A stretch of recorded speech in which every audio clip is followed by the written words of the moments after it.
A beautiful summer day, full of adventure for a young boy. On the surface, a field like any other, soon to be covered with neatly arranged family homes. But today, this curious boy is about to discover a terrifying secret that could only be shared within the confines of the Twilight Zone.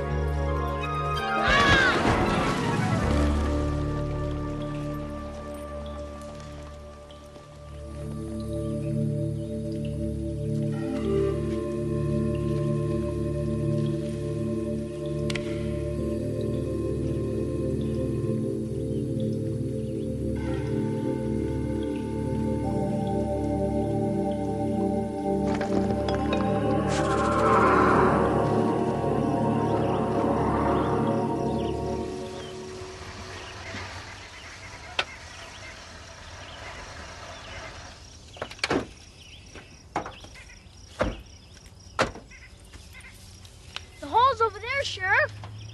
Okay, follow me.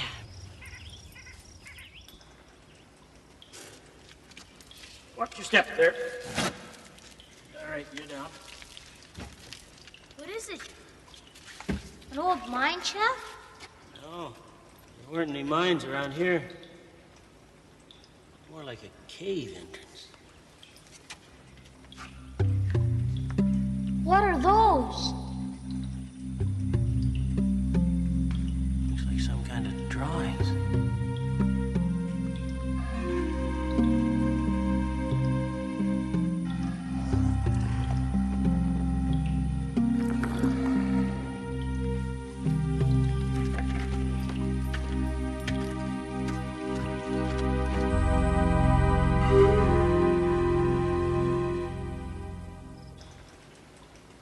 I see you're still using one of those old cameras. Oh. Gives the most detail. Well, this is the only part of the cave that we have the paintings in. Why is that, Dr. Klein? Well, we think that maybe they used this as a sort of communal area where they got together. We don't really know.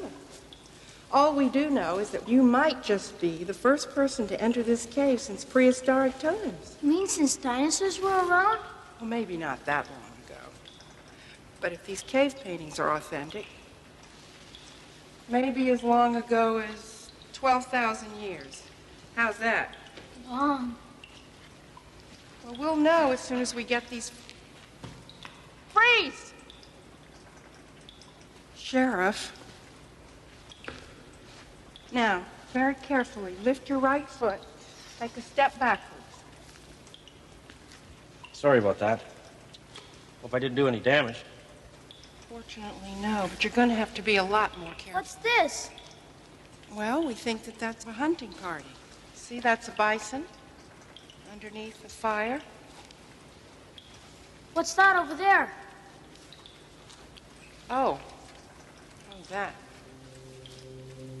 Well, that could be a kind of spiritual doorway or a circle where they all got together for protection. Wow.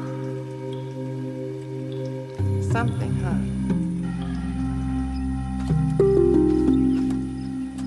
That was really neat, Dr. Klein. Thanks a lot. Anytime, Steve. Bye. See you, Sheriff. Bye, Steve. Well, looks like you're making some real progress down there. So what's this problem you're calling me about? Sheriff, this could be one of the single most important archaeological discoveries of the century. I'll know as soon as I get my photographs back to the university, but meanwhile, I need to know that this site is going to be protected. Protected? From what? Vandalism. Some of the artifacts have been disturbed. Anything taken? No, just moved around. I think somebody's trying to scare us off. Well, Doctor, I don't know. A raccoon could have gotten into the cave, I suppose. Sheriff, would a raccoon drag a sheep's carcass to the mouth of the cave?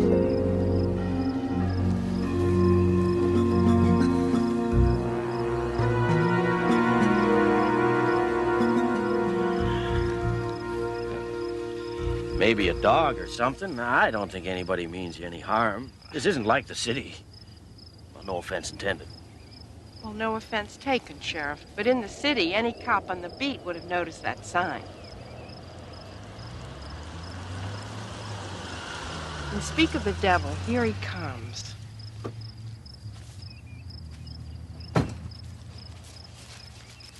Hi, Sheriff. You still here?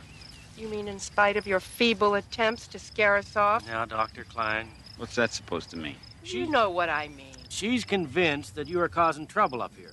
Is that so, Jim? She's the one causing trouble. I've got houses to build.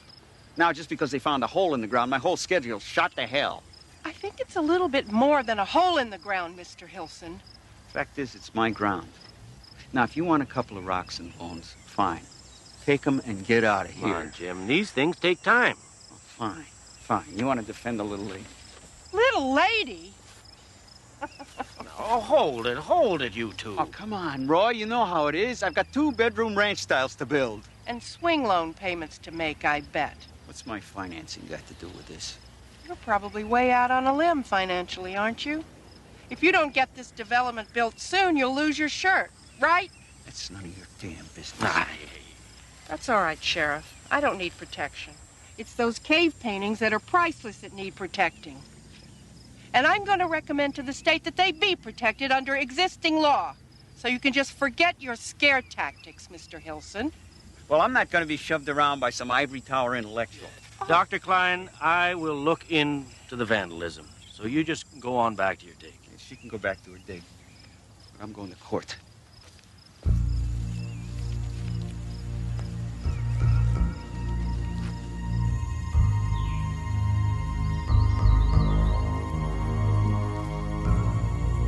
Yeah, it could be your lamb.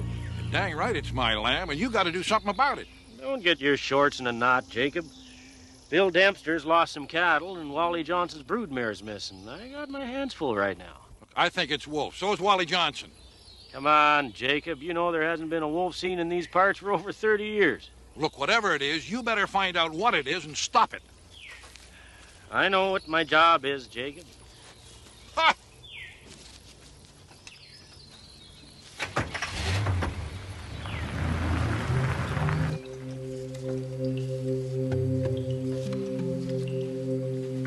Dr. Klein, do you want to ride with us? Hmm? We're heading back to the university for the weekend. We wondered if you needed a ride. I'm staying here, John. You really should try and get out of this hole for a couple of days. Okay, see you on Monday.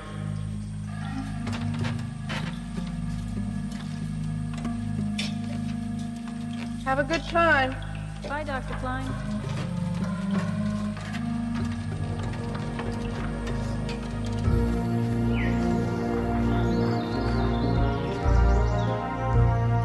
What the hell is this?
still warm, isn't it? Holy Hannah, you scared the bejesus out of me.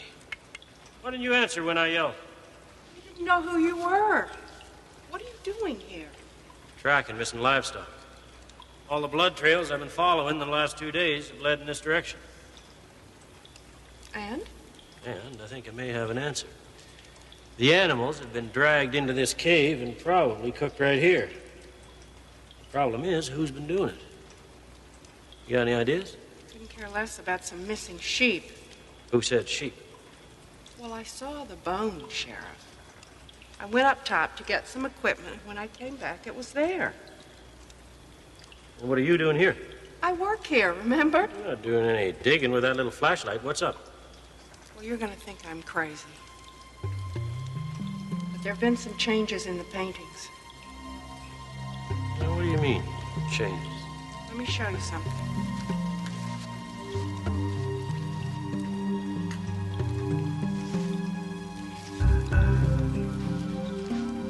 Take a look at this. Yeah? So? Take a good look. The hunter is on the right side of this little circle thing in the picture. And on the wall, he's on the left side. Looks like the negative's flipped. No. Look. Here, he's facing toward the circle. And there, he's not only on the other side of the circle, he's facing away from it. Well, I don't know, Doctor. Some prankster could have gotten into the cave and changed the paintings. Like who? Maybe the same guys who left the carcass outside the cave. Or maybe you are right about Jim Hilson. Maybe he is trying to scare you off. Well, I'm no fan of Jim Hilson. You know that, but he's just not bright enough to pull off something like this. Anyway, these are authentic. And how do you know that these are authentic? Sheriff, I studied in the caves at Altamira, Gasula Gorge, and Caplon.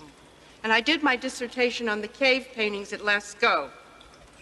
You just have to take my word for it. I know about cave paintings. Okay, so they are real. What's your explanation? I don't have any. And the fact that they're real just makes it that much more disturbing. Come to think of it, it doesn't explain what you're really doing down here tonight either. Sheriff, something is happening here late at night.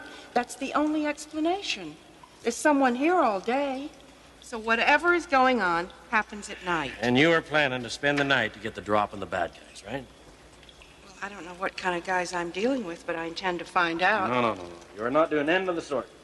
Come on, let's go into town. You can come back out first thing in the morning. Sheriff, you're not in charge here. I am. And I intend to spend the night, and that's that. You see, I've got my cot here so I can keep an eye on things. Doctor. So you just mosey on along, and I'll see you tomorrow. Doctor, this is my county. Toodaloo, Sheriff.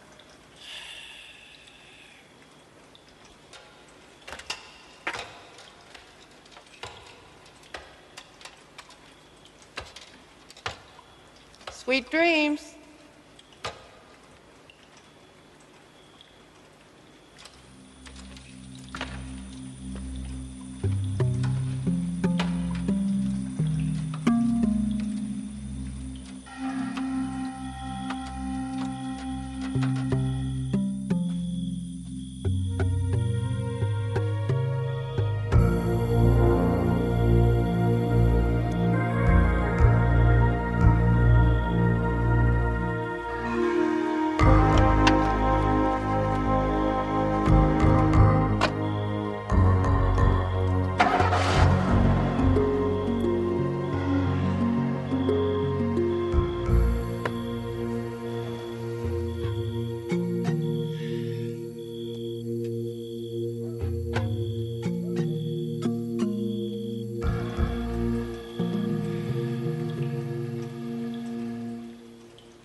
creatures are gone.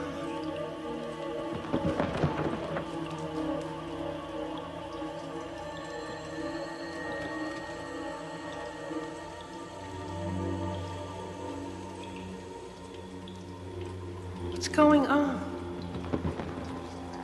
Who's there? Who's there?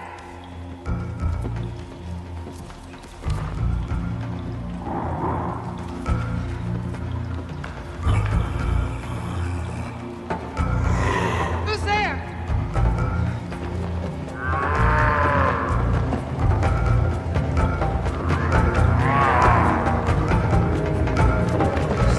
Who's there?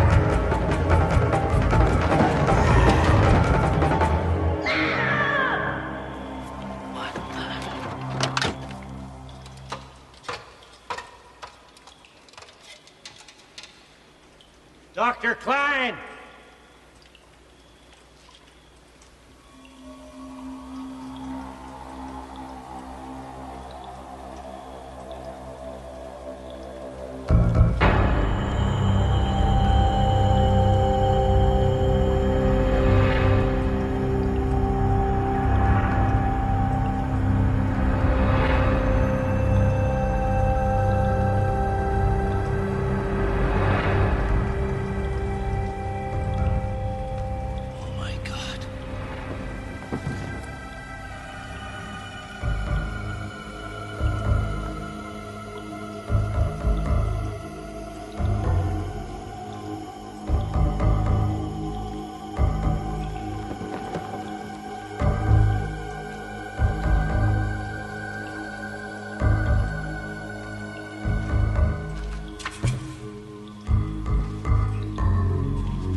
Time is the invincible enemy of mortal flesh, or so modern man believes.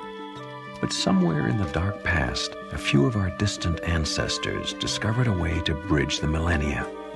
It's a secret that was buried 12,000 years ago and rediscovered for a brief moment in the Twilight Zone.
so that you can feel the weight of your arms, your legs, and your body slipping away. It's a pleasant sensation. You're free of everything holding you back. You can think with perfect crystal clarity. Your name is Lorraine Guston, but you've had other names before this, other lives. They're buried deep inside. But now as you begin to float freely, they start to rise up within you. You can see them clearly. Now, search them for the most significant memory of your past lives. Open your thoughts and let the sights and sounds come in. I'm sewing. I work in a dressmaker's shop. Good. What year is it? A long time ago. Okay, good. Now, look around you. What do you see? What's happening? They're shouting at the door. Men with guns. They're wearing uniforms, red. British soldiers. They say they know we're hiding revolutionaries. I keep telling them, no, we only make dresses. We don't know. We haven't seen her. Oh, but, oh, God, they don't believe us. They don't believe me. Torches, they're setting the shop on fire. They won't let us out, please. Oh, God. It's all right. It's all right. Mrs. Guston, listen to me. It's all right. It's all right. The fire is disappearing. You're safe. You're safe. It's going away. Everything is as it was.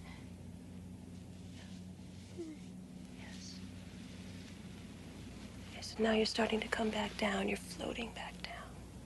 You can feel the weight returning to your legs and your arm. I'll touch your hand, and when I do, you will awaken feeling refreshed, and you will remember everything you've seen. 1, 2, 3. I don't know how to thank you, Miss McNeil. I feel better than I've been in years. For the first time, I understand why I'm so afraid of fire and men in uniforms. And to think it was a memory, and from so long ago. If we all knew that we'd lived before, and if we could remember those past lives, we'd understand ourselves so much better. Maybe we'd be kinder to one another, knowing that in a previous life we were poor or hurting or hungry. Well, thank you so much. You're welcome. Have you ever tried yourself? It's ironic, I suppose. I've never been able to remember any of my own past lives. But I keep trying every day. Someday, who knows?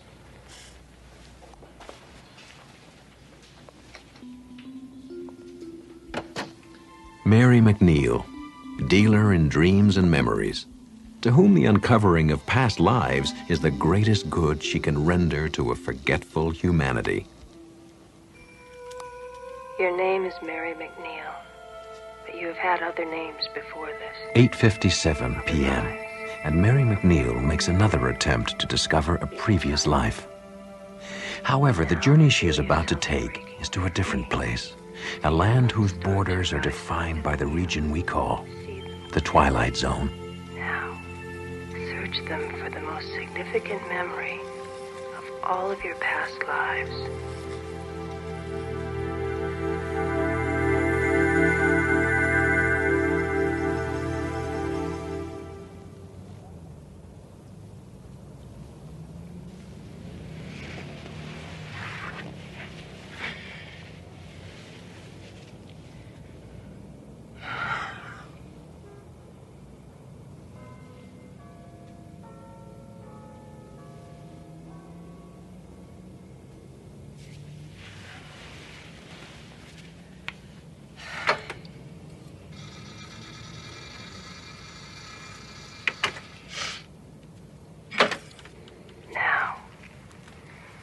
Search them for the most significant memory of all of your past lives.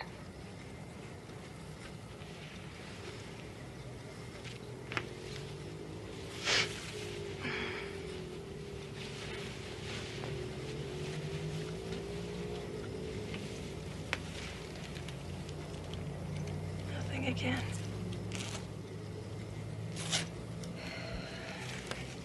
Well, at least I got some sleep.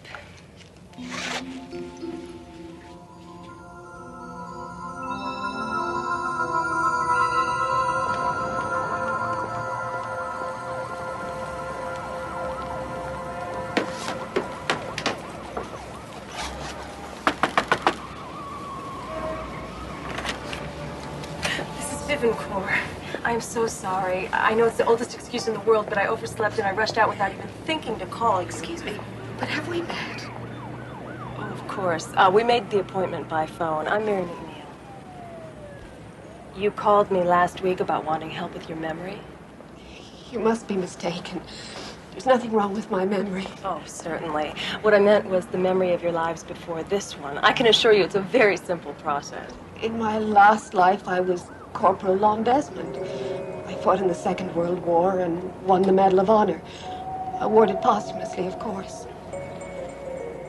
But you know? But how? The medal? It was nothing. I jumped on a grenade to save my squad. That's amazing. How did you know that? Look, I really don't have time for this sort of foolishness.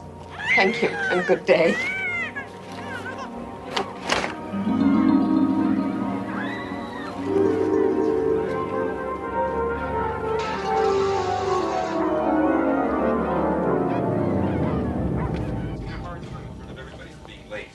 He ever gave me any changes. I had the same problem with the boss my last life. Man, just my luck to get stuck like that 2 lifetimes in a row. You know, how's it going with you, eh?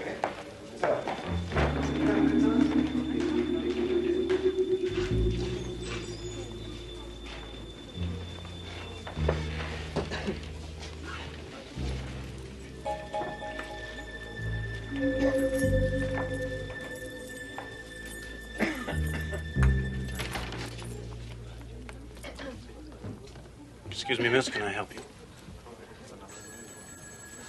This used to be my office. That must have been some time ago. I've been here for the last 2 years. Is there something I can do for you? Are you looking for work? You say this used to be your office. Are you out of work? It's difficult to explain. You see, I woke up this morning, and I don't know what's happening anymore. I mean, I don't know if I've changed or if the world's changed, but something's happened. I don't even know why I'm bothering you with all this. It's just that there's nobody else for me to talk to. Yes, there is. Now, if it's any help, you're not alone. A lot of people have trouble adjusting to their new lives. That's why we're here. If you would just fill out this form, and when you've finished, we'll talk. My name's Jim Sinclair. I'll be sitting at the desk over there. Excuse me.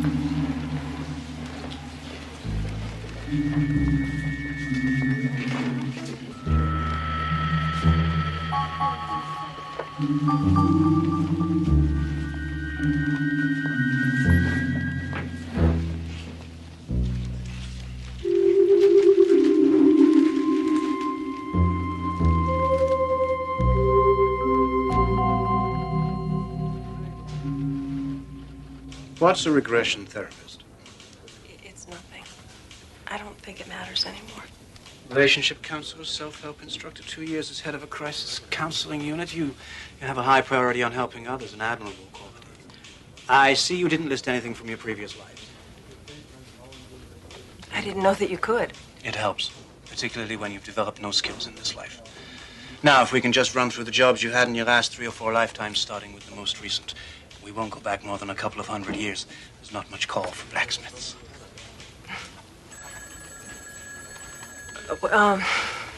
Well, I've always felt that I must have lived during the Depression. Felt? That is, I'm always very moved when I see pictures from that time. As if I knew what those people were going through. Could you give me some references for this life? Name some of the people you might have known. I really don't remember. Addresses, marriages, schools, technical, liberal, anything at all? Look, I'm trying to help you, Miss McNeil. I can't do that if you won't help me. I didn't say I wouldn't. Listen, I'm sorry I took so much of your time. Thank you for your help.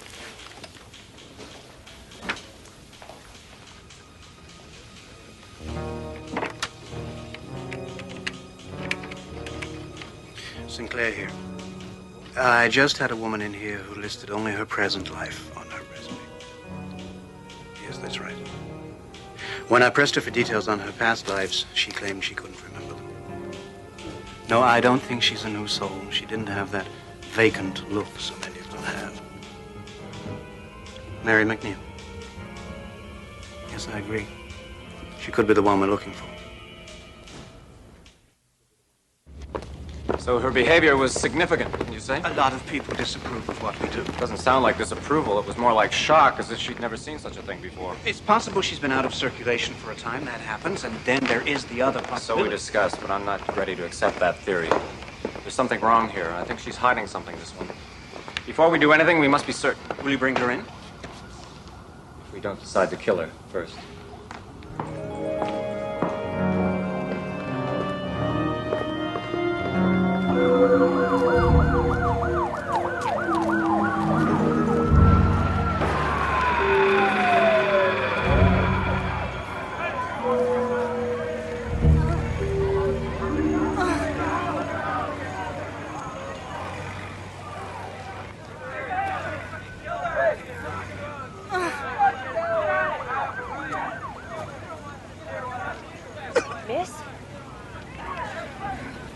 Miss, are you okay?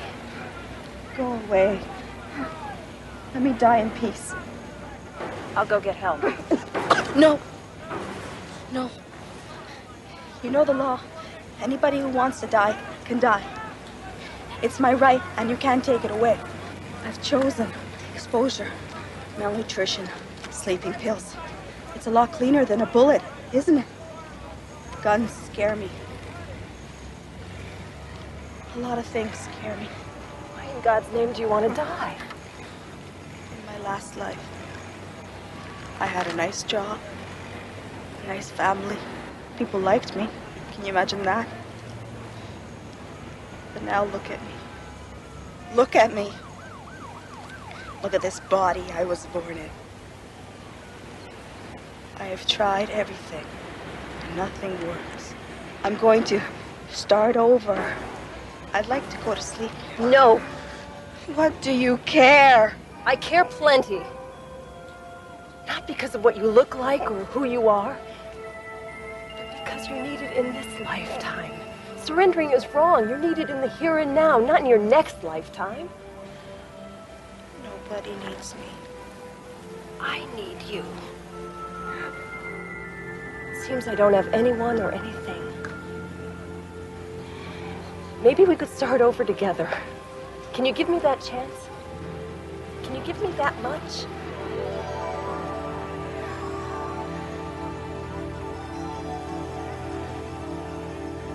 I'll go get help. I'll be right back.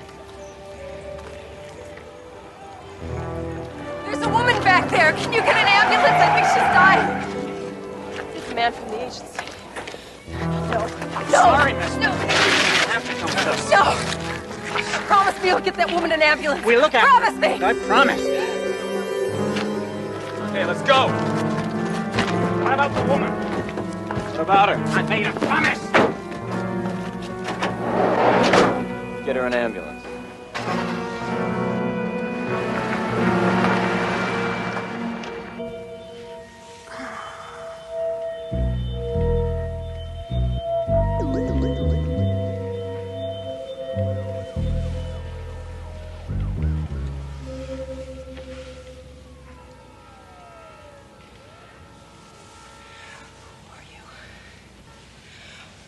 Are you doing this to me? Call us concerned citizens, Miss McNeil. We're part of a group not quite sanctioned by our government, but then not entirely denied either. We play hide and seek. We seek out people like you, your kind. What kind is that? Well, that's what we've brought you here to determine. Who are you, Miss McNeil? Really? I've heard that you claim not to know who you were in your previous lives. You must understand that that's quite irregular. It's utterly unheard of. And we can find no documentation on you. No identity papers, no place of residence. It's as if you did not exist. And if you do not exist, then no one will miss you. So you see, it's in your best interest to cooperate with us. What are you trying to hide? Who were you in your previous lives? I told you, I don't remember. Remember? Remember what? Names? Places? Body counts? Have you been to Moscow lately? Guyana? Uganda? What names did you go by in your past lives? The Borgias? Attila the Hun? Lady Macbeth? We can run down the whole bloody litany if you like, if it helps to jog your failing memory. Haven't seen our friend Adolf in a while. Could there be a little Führer hiding in there? Leave me alone. He could be telling the truth. If she is, and she's the one we're Not looking in for. front of her. If she's telling the truth, we're going to find out soon enough.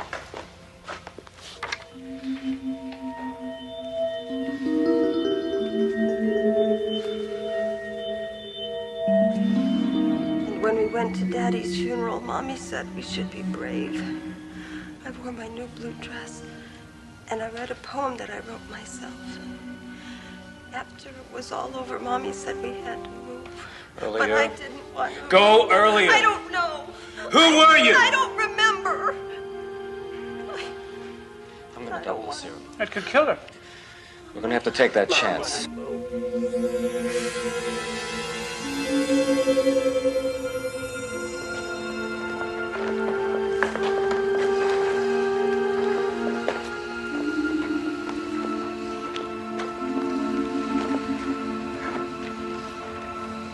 Welcome back, Miss McNeil. Oh, my head. It'll soon pass. You were telling the truth. For what it's worth, we're sorry we had to put you through all that. But you're free to go. Just like that. What about my life? What? Sorry, wrong number. Just hang up and walk away like nothing ever happened. Precisely, Miss McNeil. Unless, of course, you would care to work for us. See you in hell first. Sinclair, get us some water. We're offering you a very rare chance, Miss McNeil, to go from a prisoner to a savior. You are a healer. We ask you to help us heal. We want you to help us forget. Forget who and what and where we were. You're out of your mind. Perhaps I am.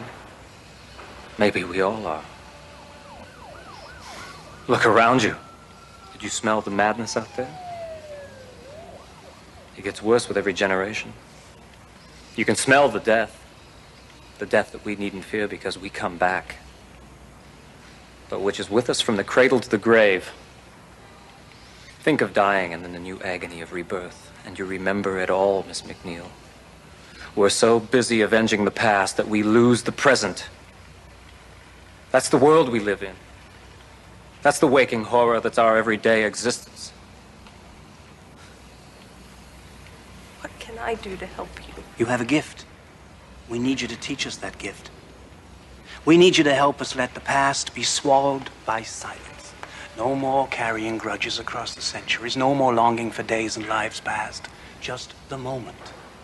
And the thrill of making this life as good as it can be. We've waited so long for you, Miss McNeil. If we were harsh, it was out of fear and hope. When we first met, I knew you wanted to help people. We're giving you the greatest opportunity that's ever been given to a person.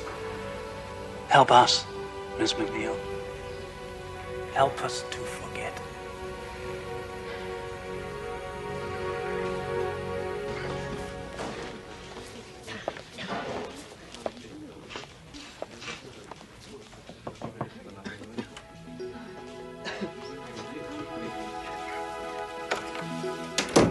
Your name is Ruth Warden.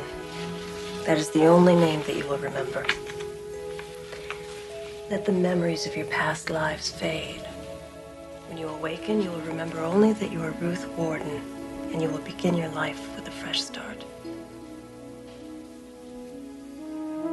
Mary McNeil, who set out on a voyage of discovery that brought her home again by a most curious route, now appointed guardian of doors best kept sealed in the mirror, mirror world of the Twilight Zone.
Norman Blaine, whose greatest fear is that if he were to vanish from the earth tomorrow, no one would notice, or mourn, or question, and whose greatest sadness is the realization that he is probably right.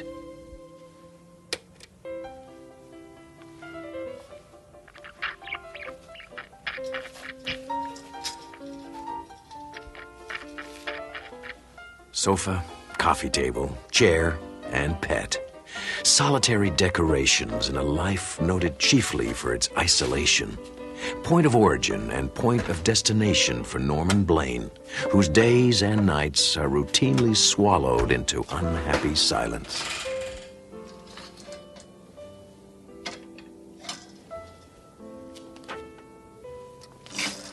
Hi, Bob. Hi, Linda. You going out tonight?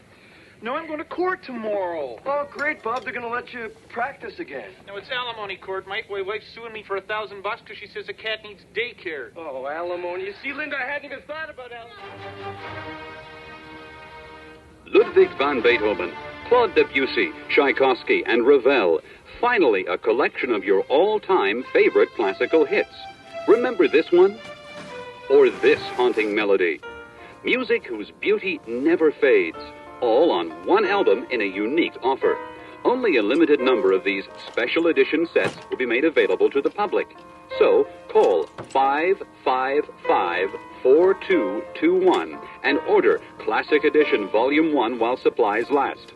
For your album, cassette, or CD, call 555-4221. Operators standing by 24 hours a day. Moments to remember for all time. Share this album with your loved ones. Rachmaninoff, Haydn, Strauss's Blue Danube, Pachelbel's Canon, indeed. You'll be glad.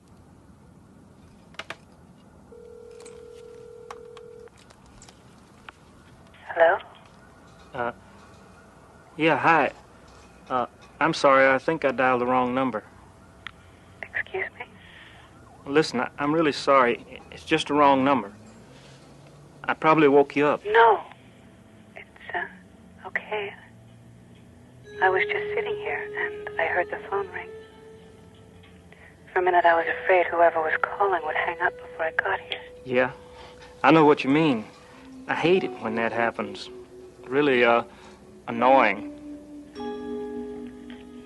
What's your name? Norman. Norman Blaine. You have a very nice voice. Thank you. So do you. What's your name? Marianne. Marianne. It's a good name. Listen, would you like to talk a bit? I mean, if you're not busy or... That would be nice.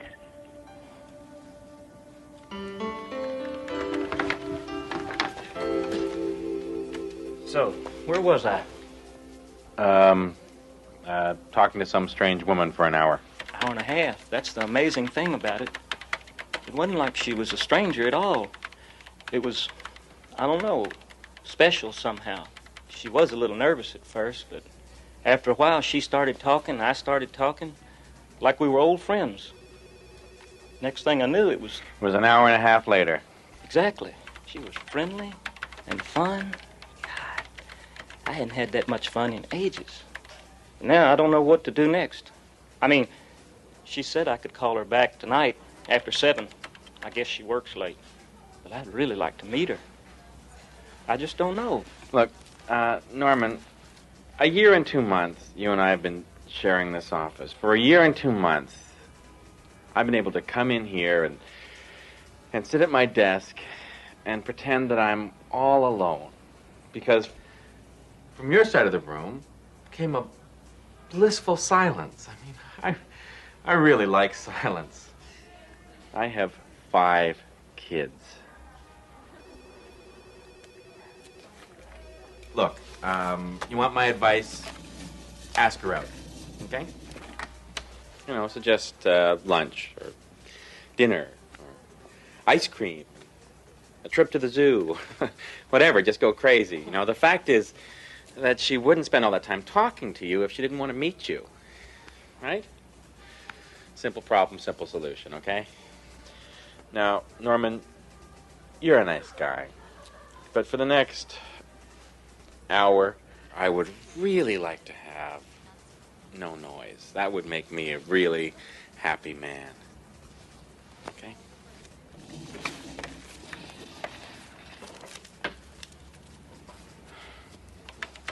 Well, thanks for listening anyway. That was a noise.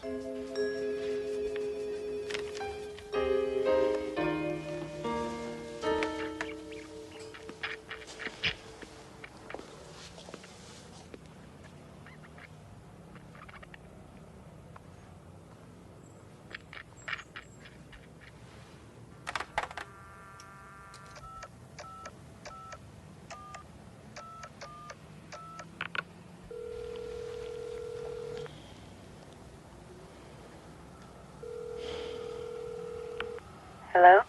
Hi, it's me.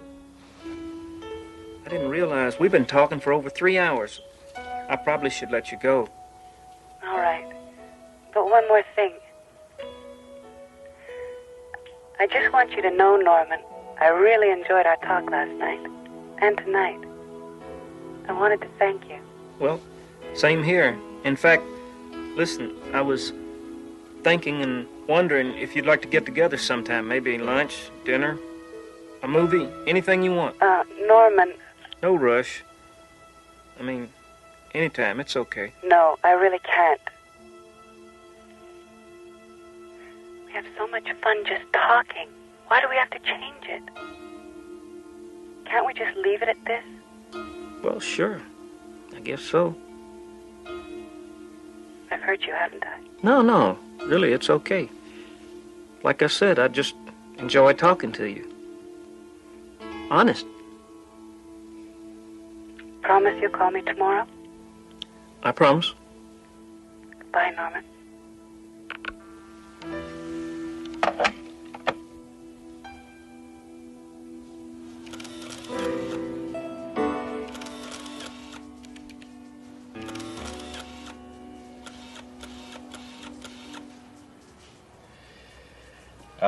Okay, Norman, give. What? For 5 days now, you've been absolutely quiet, not a sound. You know, it's the strangest thing. We've talked for hours and hours over the phone, but she won't come out on a date. So let me give you some advice. Okay. Look, you say you want to meet this woman, right? But you don't know who she is, and you don't know where she lives. All you've got is a phone number. Have I got it surrounded here? Yes.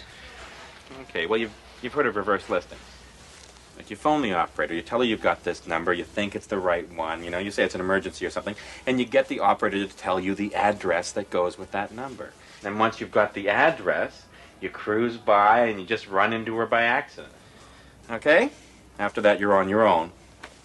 All right, now, can we have some quiet around here? I'd rather... What is it?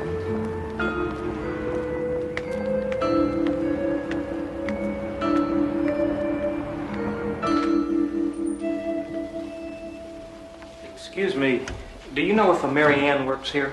Mary Ann. Would you know her last name? I'm sorry, I don't. She could be one of our interns. Interns. Volunteer workers. Who would I check with? You could ask the director, but she's out for lunch. Why don't you come back in an hour? Thank you very much. May I look around? Of course.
I see you're admiring the sculpture.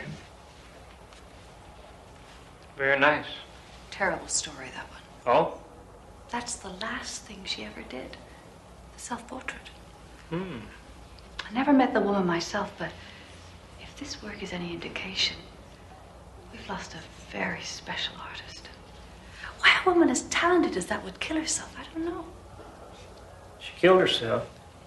Oh, yes. There were the usual rumors, of course. Lovers, quarrels, and all that. What a waste. It breaks my heart to think we'll never see anything else from Mary Ann Lindaby.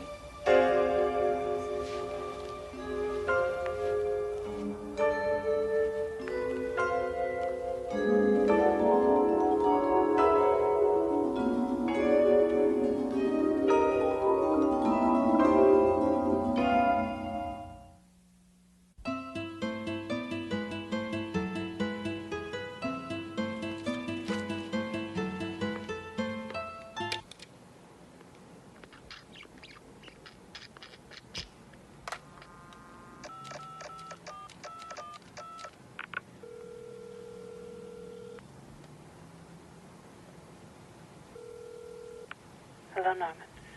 Hello, Mary Ann. I didn't think you were going to call. I saw you today, Norman. You came by. You were standing in front of me talking to that woman. That's impossible. I can't deal with this. This can't be happening.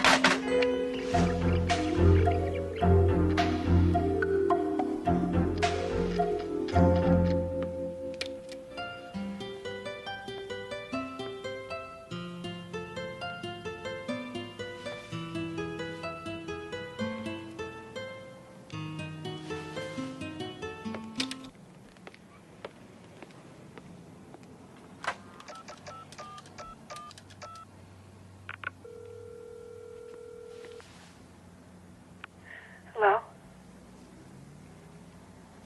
I'm sorry, Mary Ann. No. It's me. I'm the one who should be sorry. I never should have answered the phone. But it's been so long, Norman. So long since I've talked to anyone. It was dark. And I was so alone. I know. So was I. I have to go now. No, wait, please. You can't go away like that. Sorry, Norman. Please. Goodbye.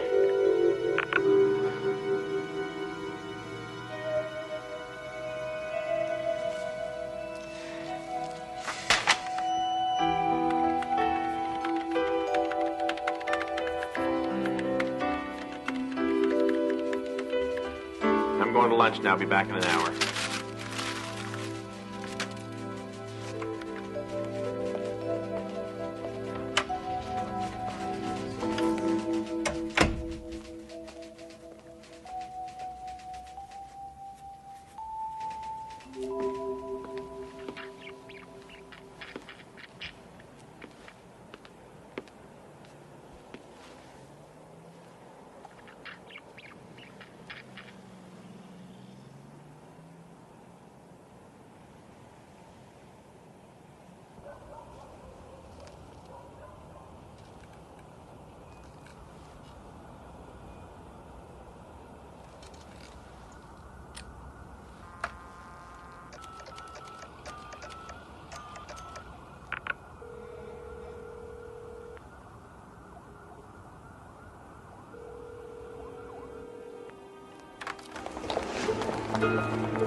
You were the only one that ever made me feel I was wanted.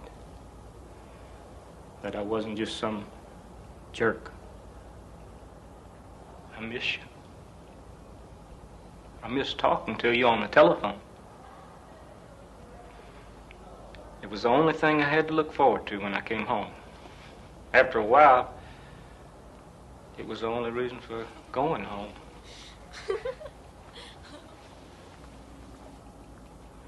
Don't you understand? I used to feel I was nothing, that I had nothing. And then there was you, and everything changed. And I thought, my God, I'm in love. For the first time in my life, I'm honestly and truly in love. And it all just went away. Without you, there's nothing left for me. I'm sorry, Mary Ann. I'm sorry.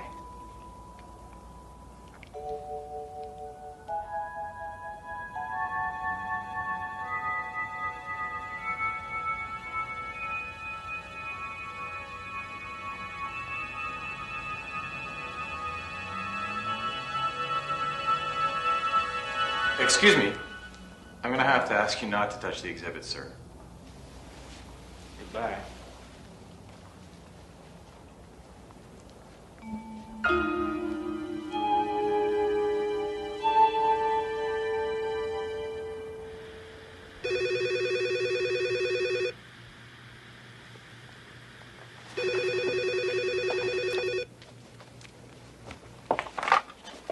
Hello? Norman? Mary Ann. It was so hard to call you. It's dark here. So dark. I heard what you said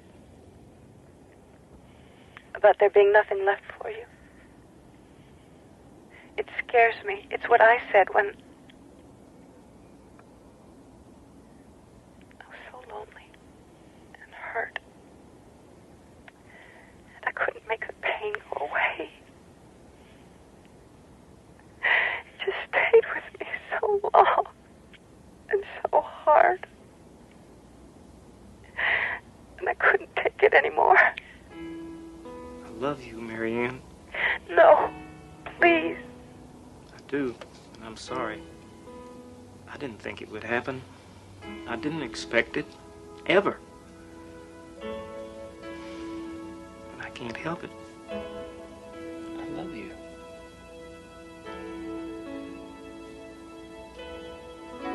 Come to me, Norman. Come to me now. Tonight. But the museum, it'll be closed. Don't worry.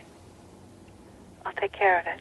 But come now, before I change my mind. Hurry. Okay.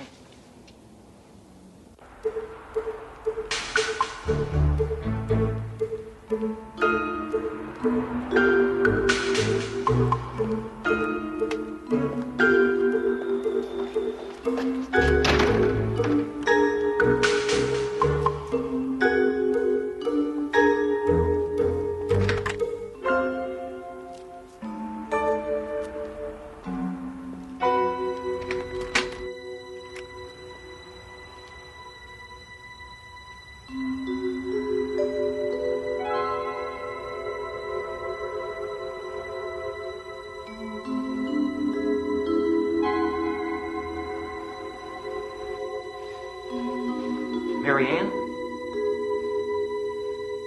It's been so long since anyone's told me they loved me.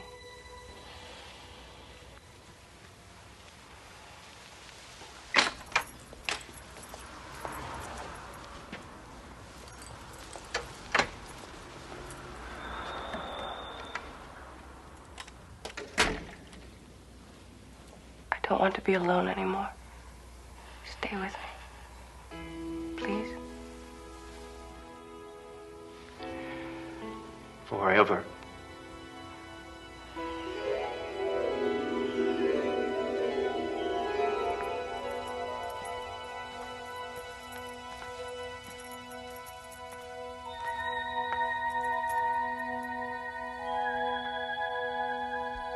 On display, a very special exhibit, cast in bronze and loneliness. A tender symmetry of line and form, suggestive of love finally found in the Twilight Zone.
Morning, Mrs. Simonson. Oh, that looks painful. Oh, I was just cleaning out the upper cabinets and stood up and ran right into an open door. Silly of me, I guess. Well, it can happen to anyone, but you be more careful and take care of that bruise. I will, thanks. Oh, almost forgot. Bye now. Bye. Louise Simonson, considered quite pretty once, not long ago, before the arguments and the years and the stick took it out of her. Louise Simonson, like so many broken on the wheel, with one subtle difference. This wheel has a name. Jack? I got something from my sister.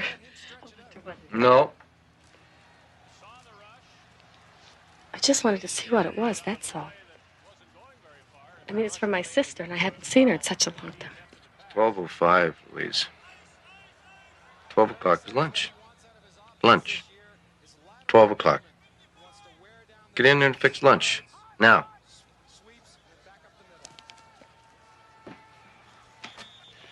Any decent mail?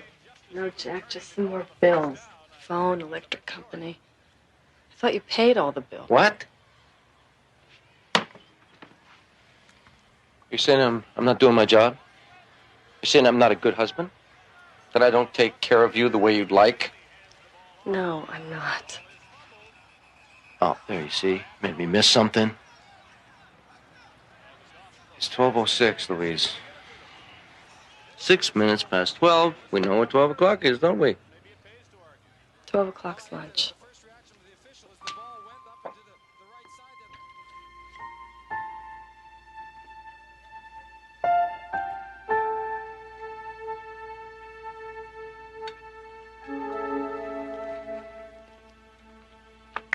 What are you looking at?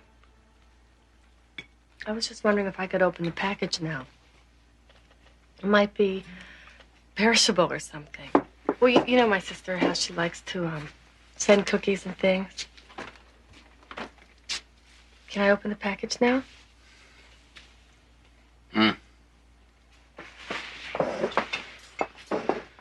Cookies?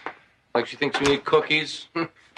There are cookies. You send them right back, you hear me? We can feed ourselves just fine.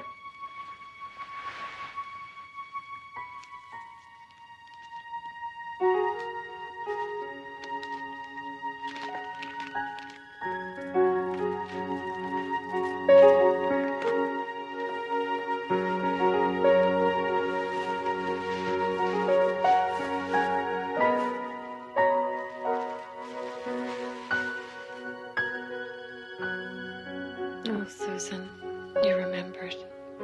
Remembered what? It was my birthday Friday. Happy birthday. Let me see it. Oh, it's just this dog she sent me. What did I say I was going to do anything to it?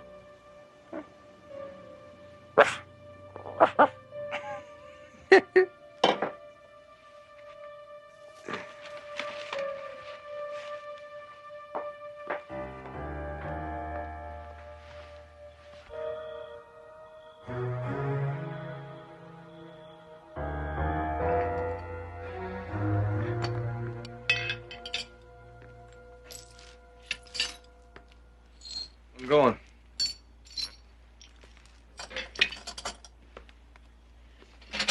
Let me see.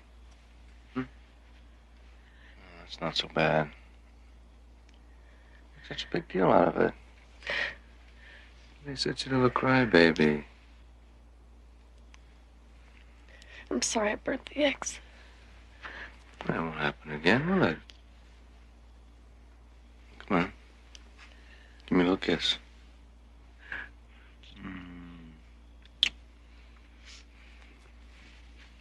When will you be back? When I feel like coming back.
Jesus! Did you see it? What? The dog! It's right there. I thought it was gonna tear right into the truck. I don't see anything.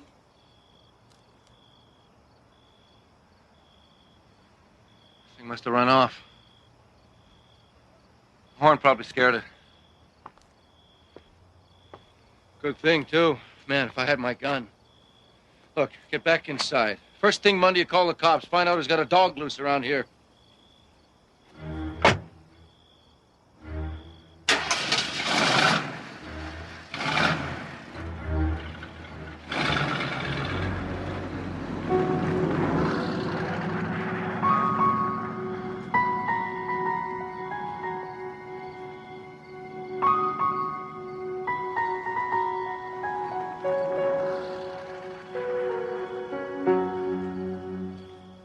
It was the most pathetic dress I've ever seen. I wish you could have been there. You would have loved it. The color was horrible. But it would have been perfect with the new color on your face. I don't want to talk about it. But you can't keep letting him do this to you. It's not his fault. Not really. It's me. I always get things wrong. I'm too slow. I try not to, but sometimes I just get mad. But don't you ever get mad? Don't you ever get angry at the things he does? Sometimes. Like this morning, I got so mad at him. It was like I could feel the anger just building up inside of me, and I felt like I was going to explode. I hate myself when I feel like that. So you bury it. Louise, I think you gotta let it out. That's not how I was raised. Would you like some more coffee?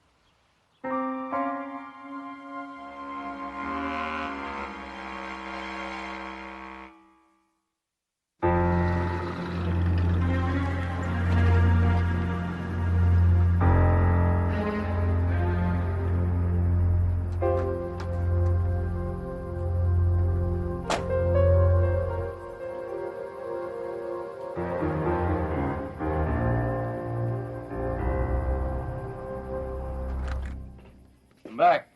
In here, Jack. What's with the extra plate settings? Well, Phil and Claire are coming for dinner. We set it up last week, remember? Oh, yeah, sure. Why all the fancy stuff? Well, I just thought it'd be nice. I don't know. Doesn't look pretty? Oh, that must be them. I mean, you work so hard, I just thought a nice dinner might relax you, you know? Hi, right on time. Oh, as always. Oh, honey, you look so nice. Oh, thanks. Hey, Phil. Hi, Louise. Where do you want me to put this? Oh, in the kitchen. Oh, it looks so good. Hi, Jack. How you doing, Jack? Fine, Phil. You want to come out to the garage for a minute, Phil? I got a new reel I want to show you. Sure. Yeah.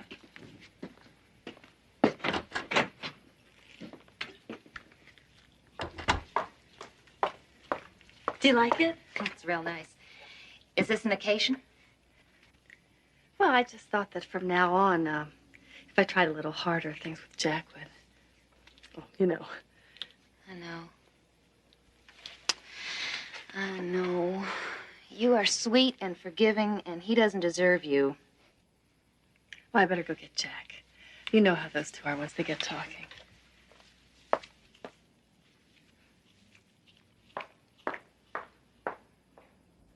I just want us to be clear on this, okay?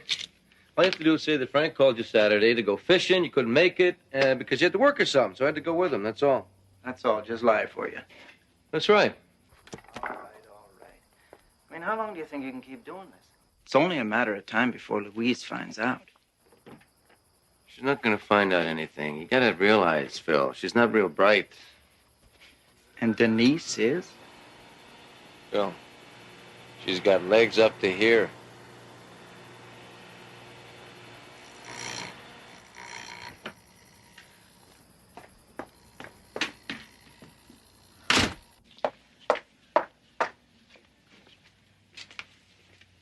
You okay, Louise?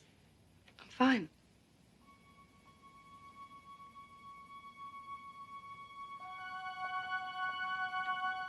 Jack, they'll be wondering what's taking us. Yeah, I'll be in a sec. You go ahead.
Did you see anything? I was in the kitchen. I didn't see anything. Ma'am, you're sure you didn't see the dog? Sorry, I didn't. There's really nothing we can do until it turns up. If you see it again, just let us know. Meanwhile, I'd advise you not to fire that thing again until you know what you're shooting at. And you better be able to show cause. Good night. Well, listen, Jack, it's getting late. Honey, Maybe are we you should okay? call. Yeah. Jack?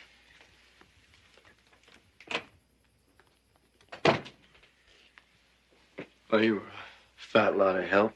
Why can't you back me up once in a while? I didn't see it, Jack. I can't lie. You know that. Great. Another thing you can't do. How was the fishing, Jack? You never did tell me how it went. It was fine. You know Frank. Talk, talk, talk. Scares away every fish in the county. Surprised you caught anything at all. And you didn't catch anything all day? That's right. What is this, a third degree or something? Huh? I don't think I like the tone in your voice. What, I can't go fishing with a friend? No, Jack, I wasn't implying. You said no. You know I don't like it when you say no, Louise. You got a problem, huh? I'll give you a problem. I heard you, Jack. I heard you with Phil. I heard you, damn it! So what? No, Jack. Stop it. Stop it. Stop it! Jack, come on, now! Please!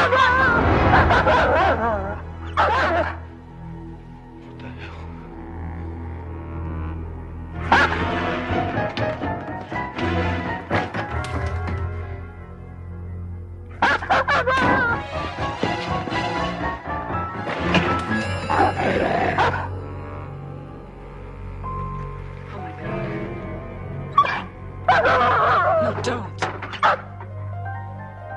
Don't. I don't want you to. We gotta get out of here. Jack, I can't seem to make it stop. I'm sorry, it just came out. I didn't know. What are you talking about? Stop it! It's me, damn it, it's me! It's here because I wanted you to stop hitting me! Come on!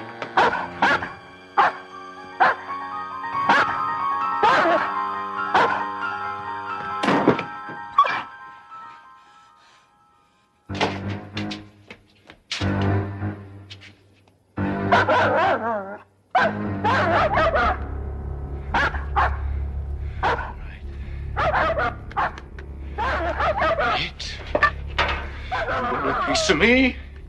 Someone get it! Come on!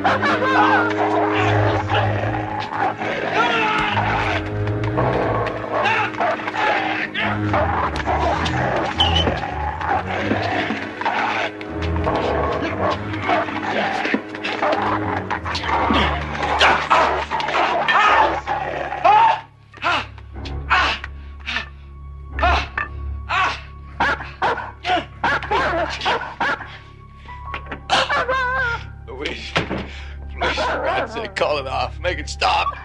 I can't stop it, Jack. I can't. Maybe I could have once, but God help me. I don't love you anymore, Jack. There's nothing I can do. I can't stop it. Please, Louise, call it off. Promise, it'll be different this time. Please, just give me a chance, okay? Just a chance.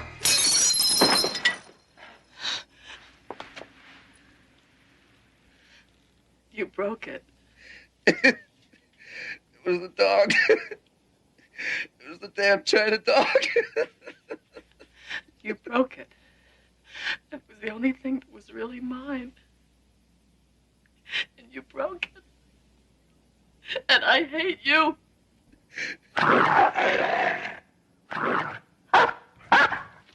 Didn't work. Louise. Louise. Make it go away. I hate you. I wish you were dead.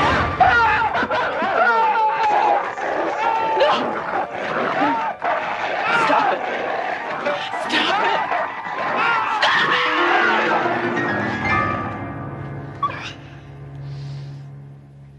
I can't. I can't.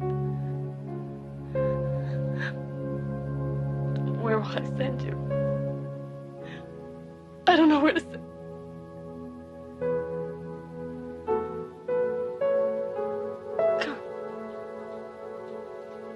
Come on.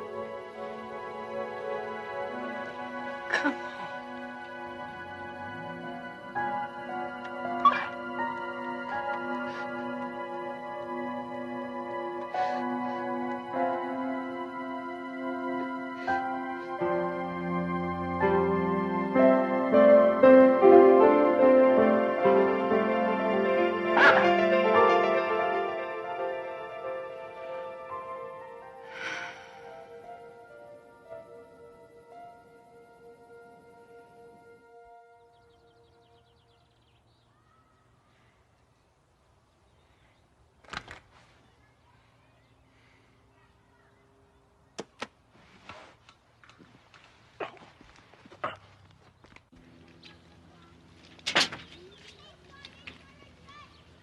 Where the hell do you think you're going?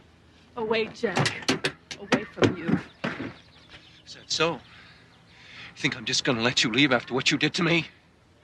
You sent your little friend away, remember? And now I got a score to settle with you, little lady. You leave and I'm coming after you. No, you won't.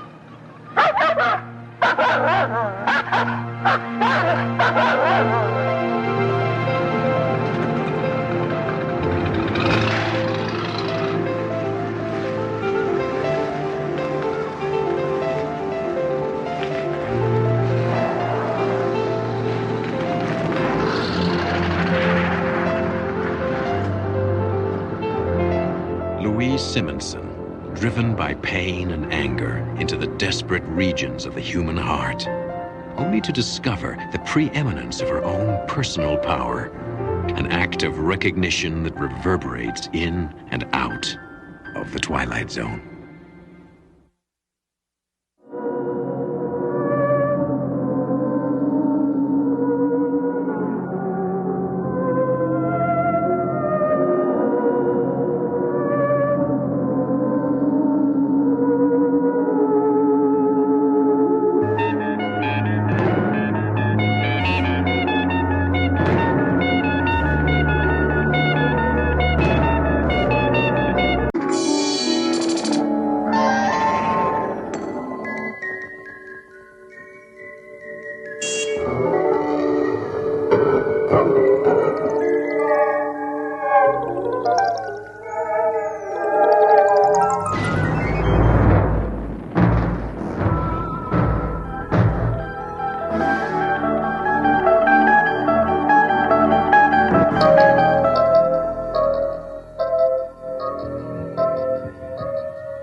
Not so very long ago, before computerized toys and cathode rayed characters did our speaking and thinking for us, one of a storyteller's most important tools was imagination. The imagination of an audience. That was how it used to be, once upon a time. Maybe a few more minutes? No. No, I don't think so. I'd have thought, on a day like today, usually this time of year they arrive in herds. Used to be. Oh, it's all right. It's easier to say goodbye when there's no one to say it to. Maybe if we'd publicized it more. I'm afraid that my little books don't have much to say to the video generation. But a good story never becomes obsolete. Maybe a good story, but not the storyteller. Oh, nonsense. Well, we'll miss you at any rate. When does your house go on the market? Next week. Oh, I suppose I should be looking forward to it. My sister tells me that Arizona is very good for aching joints. Is story hour over? No, you haven't missed a thing. Oh, good. I'm looking for Hallie Parker. I'm Hallie Parker. Oh, great. I'm Nancy Harris. It's very nice to meet you. It's nice to meet you. Now, what can I do for you? You are a bit older than my usual group. No, well, actually, I'm here to ask a favor. Would you sign this for me? For my son. He loves all of your books, but this one is his favorite. He's read it 1,000 times. I'd be happy to. Have a pen? Oh, sure. It's a surprise for him? Sort of. He can't come himself. He's not feeling very well. It's too bad. Say, how about I bring it to him myself? Oh, you don't have to do that. Oh, I'd be happy to. Are you sure? Write down your address and your phone number, and I can bring it this afternoon. Oh, he'd be thrilled. Thanks, Miss Parker. I can't tell you how much this means to me. To Brian. Well, I'll see you this afternoon, then, eh? Yes, thank you. Bye. His room is right down here. Brian, there's someone here to see you. Well, so you're my #1 fan.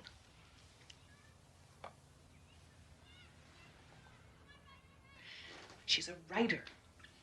Do you know what she writes? Well, let me give you a hint. What's your favorite book? Creatures in the Closet?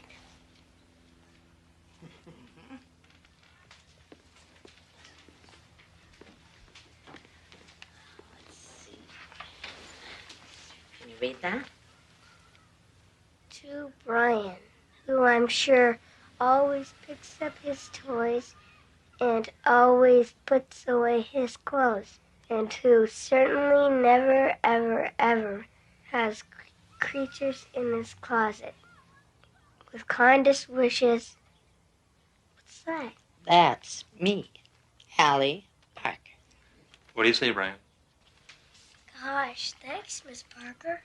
You're very welcome. Want me to read you a story? I can read.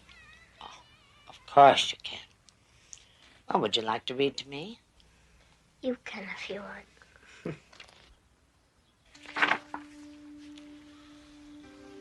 Once there was a lad named Ned who never, ever made his bed. His toys were never in their box. His bedroom floor was piled with socks, and under them was underwear. Who knows what else was under there? Ned's mother begged. She pitched a fit. Your room looks like a cyclone hit. And did Ned care? Not one bit. This part. And when he started cleaning, this is what he found. Creatures in the closet, badgers neath the bed, no toys inside the toy box. A pen of pigs was there instead. I guess I never noticed, was all that dear Ned said. And Ned just said, so that's what made that noise. I knew it wasn't me. I'm the quietest of boys. It must have been creatures in the closet and badgers neath the bed that trampled all my toys and clothes and made my mom see red.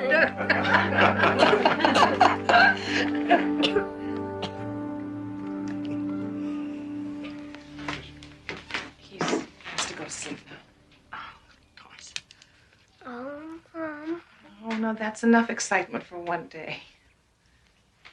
Can you come back again? Well, I don't know, Brian. I'm going away. I'm moving to another place, and it's a little far away. Oh.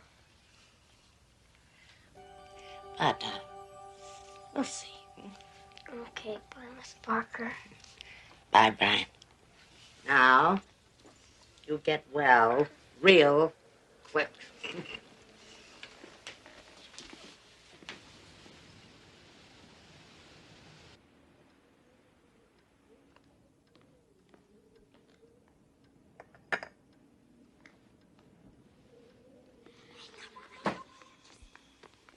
Hello?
Who's there?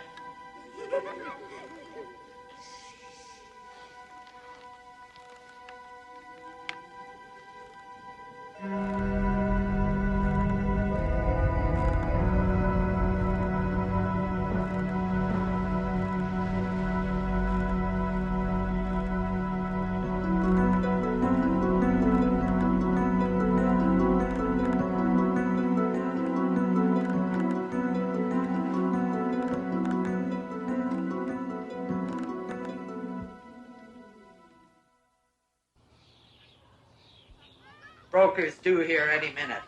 Young couple. She says they're looking for a fixer-upper. Okay, I guess. The neighborhood children are pulling all kinds of tricks on me, and I...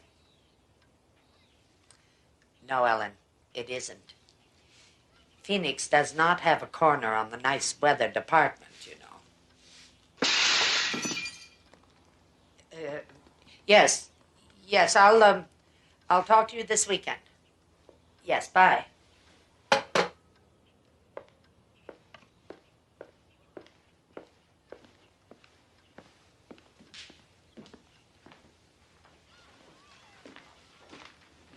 Oh, no.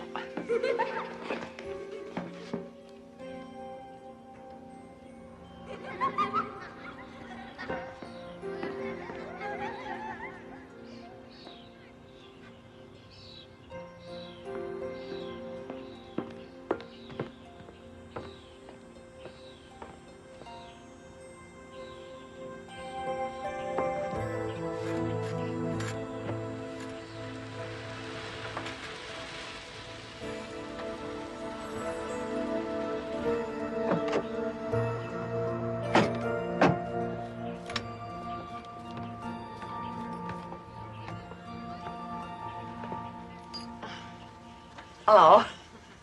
Have an accident? No, just some neighborhood children, so. Does that happen a lot around here?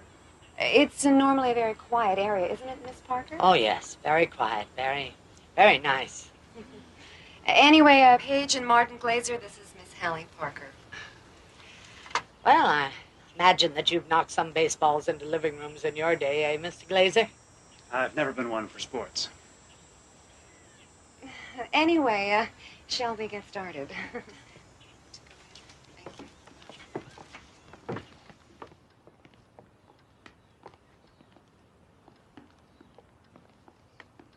Solid oak. And not a nick or a splinter in it. So that you can slide down the banisters sometimes if you want to. Gee, Miss Parker, I hope we're not keeping you from anything. No, no, not at all. Shall we move on?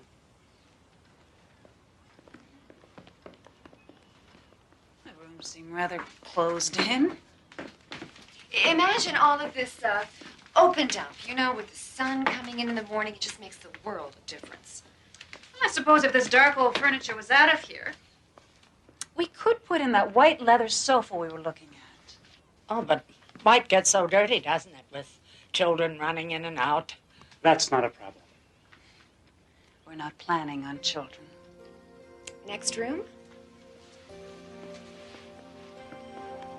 I know it seems tiny in here, but it's all the books that make it feel so small.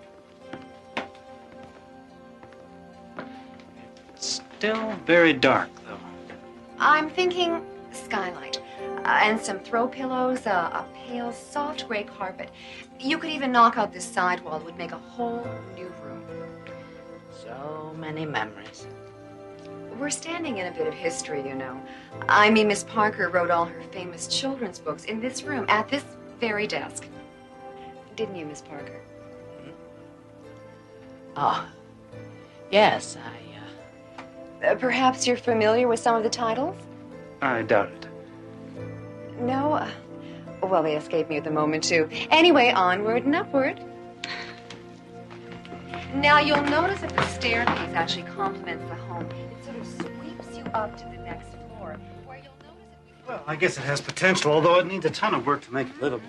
Well, of course you're right, but that's half the fun, isn't it? Breathing new life into an old place. Oh! All I need is kids running into my house all day. Is this what you call a quiet neighborhood? Oh, well, it's normally a very... Well, it's only children with their playthings. I told you this place gave me a bad feeling. Let's go. Miss Parker, do you want to sell this house or not? I was only trying to be helpful. You're only trying to be helpful. Well, how about keeping the toys picked up and the kids out? Thank you so very much.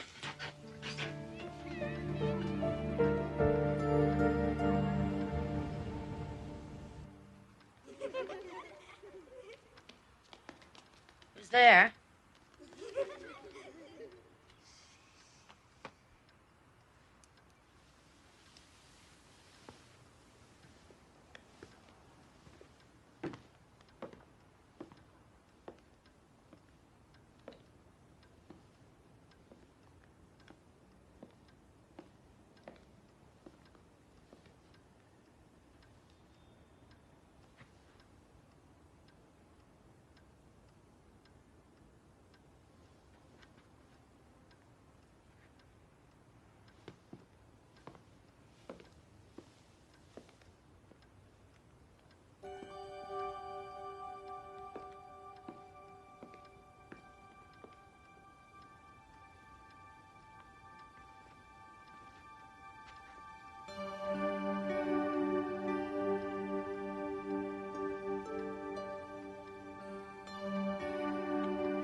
Hello.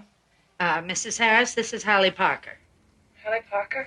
You remember I came by to see Brian last week. Oh, yes, of course. Oh, I'm sorry to bother you so late, but I thought that you'd want me to call.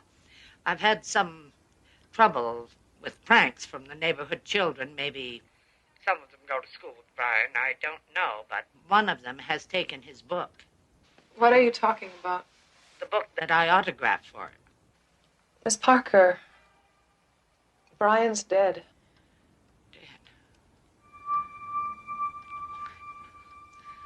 Terribly sorry. Miss Parker. Miss Parker, why are you calling? I have his book here. Sorry, it can't be. You must be mistaken. Miss Parker, the funeral was this morning, and we left the book with him. It was his favorite, and we figured he would like that. His book? Miss Parker, I'm sorry, this is not a good time to call.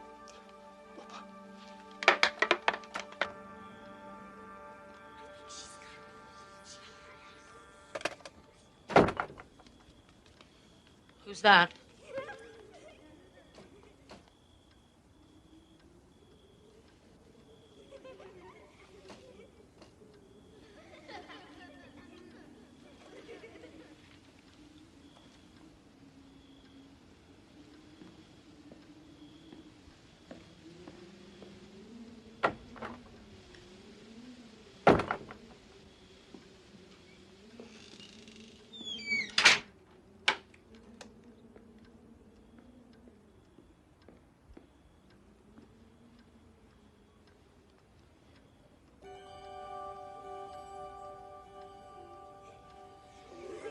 All right, children, where are you?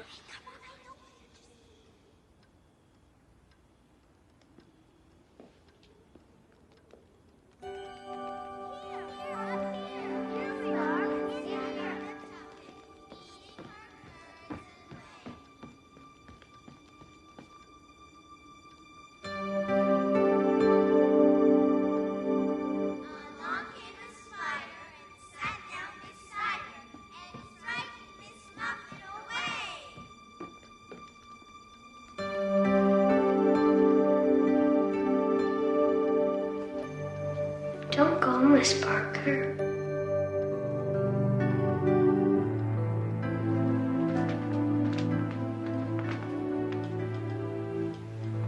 Brian? Read us a story. Us? Me and my friends. We want you to stay. Stay! Read us a story. You won't leave us, will you?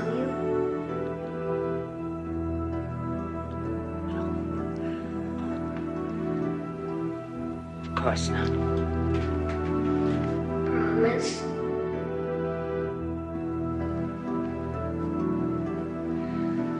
I promise.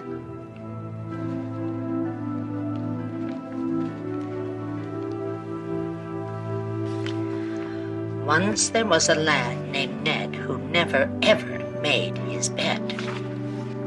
His toys were never in their box. His bedroom floor was piled with socks, and under them was underwear. Who knows what else was under there? Ned's mother begged. She pitched a fit. Your room looks like a cyclone hit. And did Ned care? Not one bit. And when he started cleaning, this is what he found. Creatures in the closet, badgers in the bed, no toys inside the toy box. There was an old woman, a page in a book, mere phrases and words at which no one would look. But a tale worth telling has a life of its own, happily ever after, in the Twilight Zone.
Welcome back, Mr. Bennett.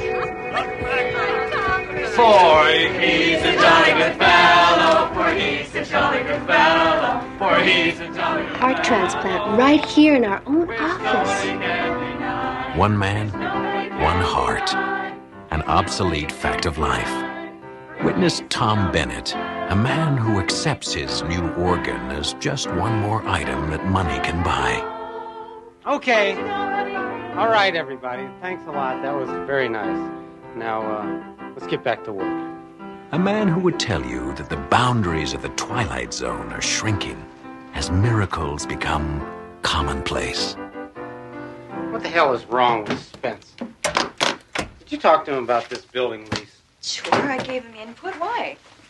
Look, they want 3 floors, 3 high floors, and always asking Tom, for... Tom, I know. I said exactly the same thing. I told him he's practically giving the store away. Now, about last night. Yeah? My compliments to your surgeon.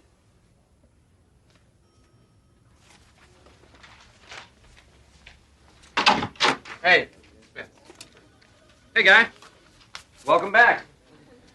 Place hasn't been the same without our killer shark. Yeah, I noticed that. 60,000 feet at $2 a foot. We can get at least 2.5 for that. Are you okay? Yeah, I'm fine. Well, that's a first. Tom Bennett loosens his tie. Tom, are you sure you're feeling okay? If you can show me where we can hit them up for some more money. It's easy. How is it easy? You just up the price to 2.5 per foot, and then tell them to take it or leave it.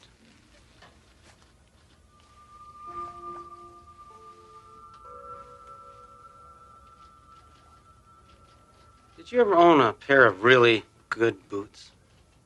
Excuse me? Yeah, the kind of boot that fits around your foot like it's always belonged there. Don't look at me. If it doesn't have 3-inch heels, I'm not interested. Where are you going? Be right back. I'm gonna go buy a pair. You're gonna buy some boots. Tom, we're in the middle of something here now. Yeah. You wanna come along? Tom, you're serious, aren't you? Sure. Okay, let's go get them boots, partner.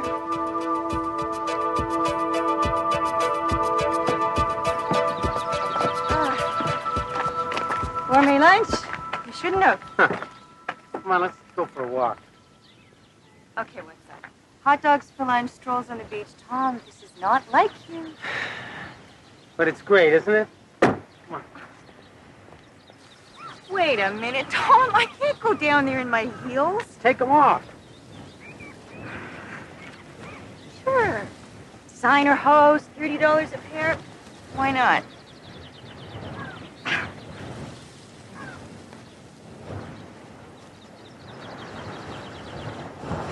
Nice, huh? Yeah, Tom, I really have to get back.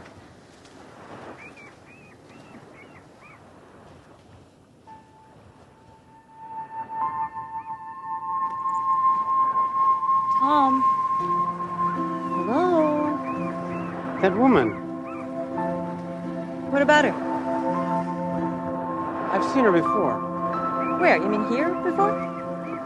No. Yeah. Maybe I have.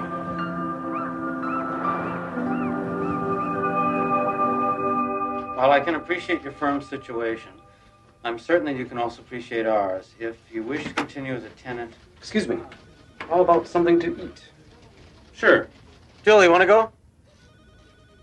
Thanks. I think I'll pass this time.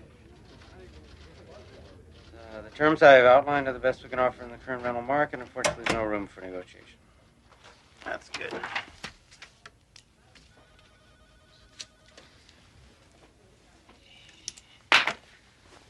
You know, I was thinking this place could use a few plants.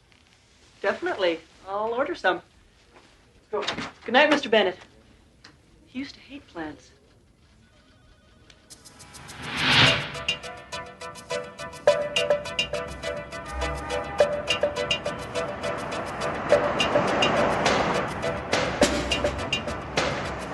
Where are we headed? This car, who cares? relax. We'll wander around till we stumble across something.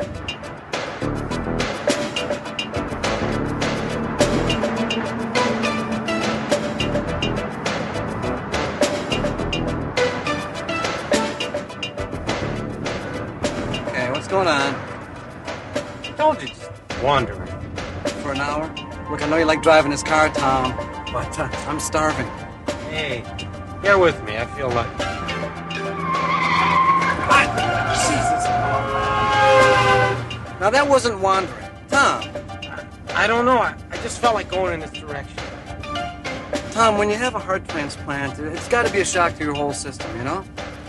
Did they warn you about anything like, temporary craziness?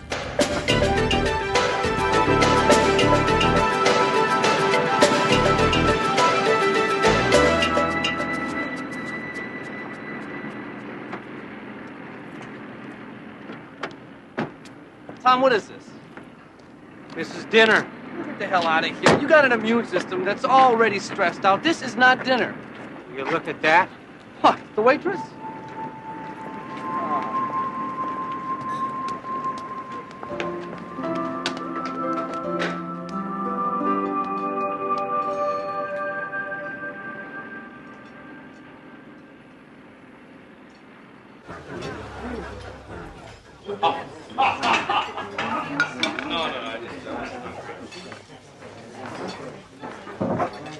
What are we doing here? Come on, it's a nice place. I want to get to know that waitress.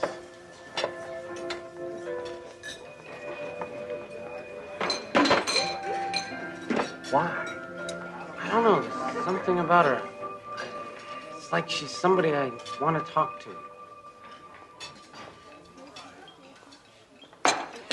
Mister, is there some reason you've been staring at me since you walked in here? I didn't mean to make you uncomfortable. Look, this is going to come from nowhere, but will you have dinner with me? No. Just dinner. Honest. Sorry, I'm booked up till Christmas. I'm serious. I think we have something in common. Take a chance. Tomorrow night. Or the next night. I know some great restaurants. Thanks. No thanks.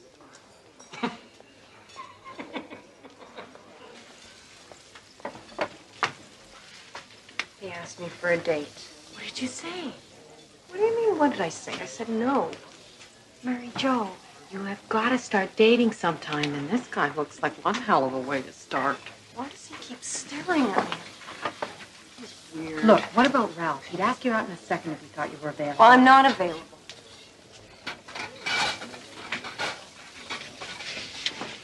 Honey, Jamie's dead. You aren't.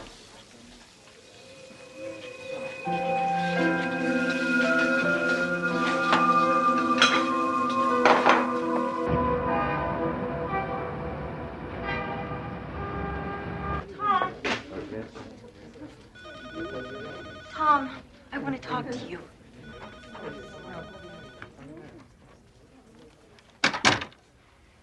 Okay, agreed. We have no claims on each other, fine. But I will not be humiliated. Huh? By a waitress? In some greasy spoon, Tom? Hey, I go in there for lunch a couple of days a week. That's it. So what's the attraction, the ambiance or the cuisine? Both.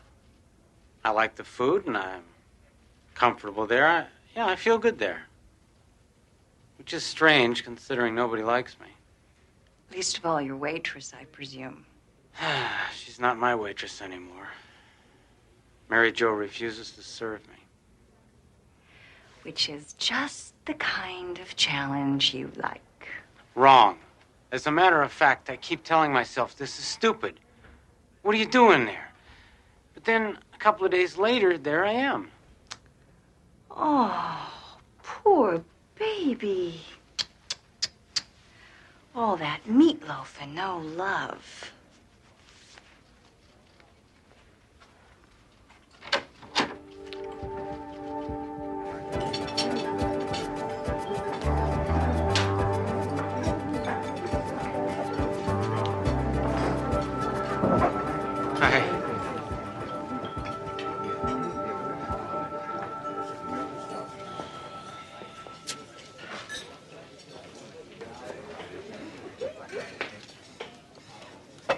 about a piece of that cherry pie? No. Look, I am getting sick and tired of you hanging around here all the time. You're not coming here for the food. Yeah, it's really not that bad. And the fact is, if you're not coming here for the food, there is nothing here for you. Now, why don't you just go and get in your fancy old car and you go someplace else?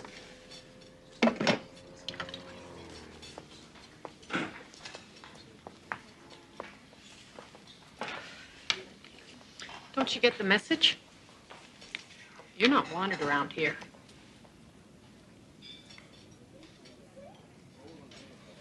Come here. It's not that you're not a nice man, it's just that, well, you gotta understand.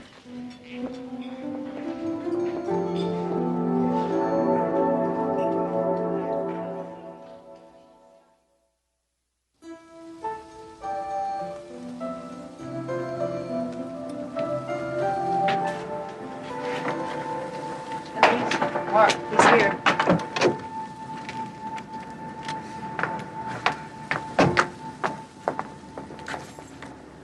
I gotta go.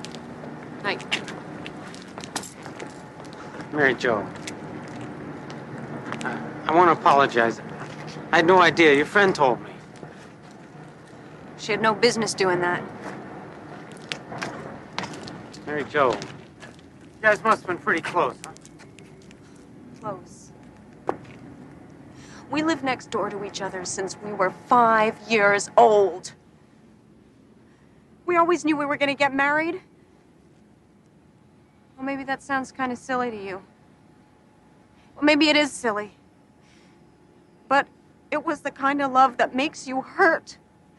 The kind of love that you feel right down into your toes. He promised me. He wanted to wait until he had a good job.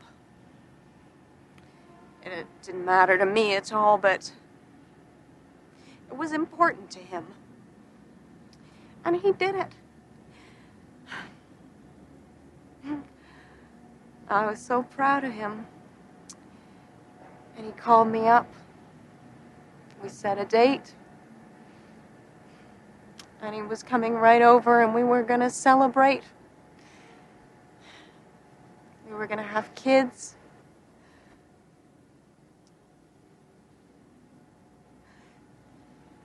They said he drove off the road. And they took him to the hospital.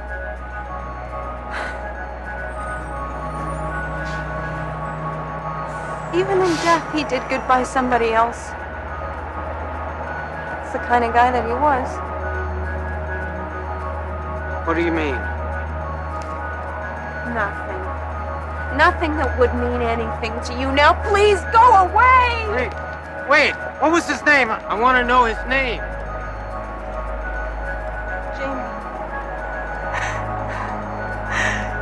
Jamie Adler.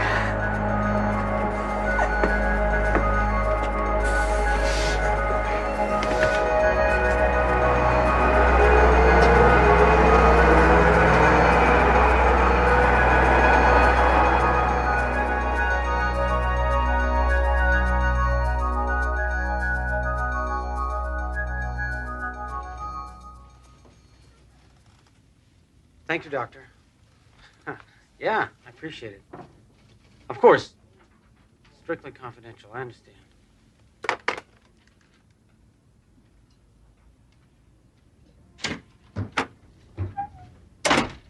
I've just been on the phone.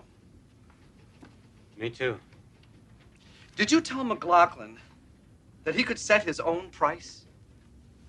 This is crazy, Tom. There is no way we can agree to it. You know whose heart they put in me? It's a man named Jamie Adler. Very nice guy. To which of you should I tender my condolences? It's a good question.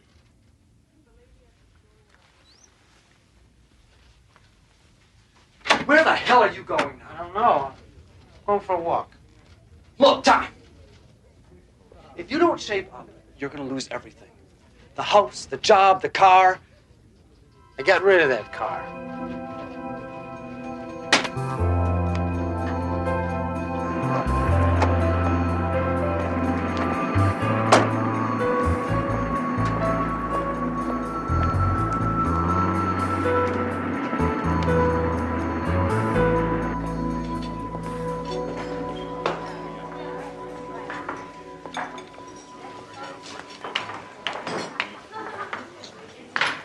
What do you want? Coffee?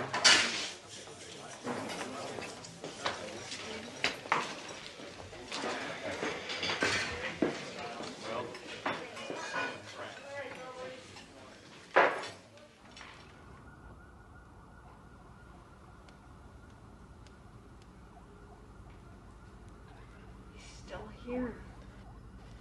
Yep, he is. What does he want?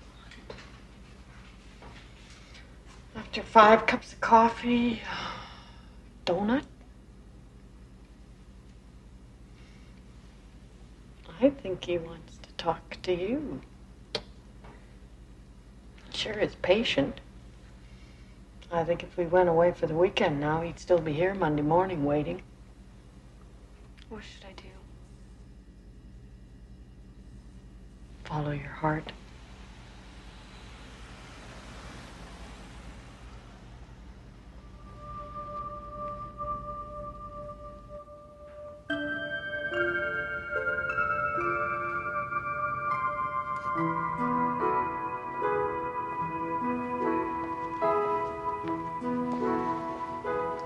Let's take it. No. Please.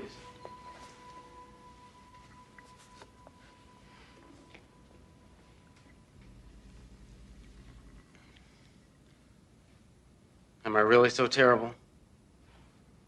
It's nothing to do with you. You'd be surprised. I'm sure you're a very nice man. I'm not ready for anyone right now. Can I tell you something? Sure. This morning, I got this news. It's the kind of news that makes you want to go lie down for a while. I was scared. Then I kind of got comfortable with it. You don't have the slightest idea what I'm talking about, do you? Not really. Look, for a long time I was sick. They said it was my heart, but I think maybe it was my life. Half the time I didn't know what I was doing, and the other half I did, but I'm not sure which I'm more ashamed of. And now I've got another chance. What do you want from me? Just a chance. Whenever you're ready. I've kicked open a lot of doors in my time, okay? But I'm willing to wait for this one to open by itself. If it does, I'm gonna be there, I promise.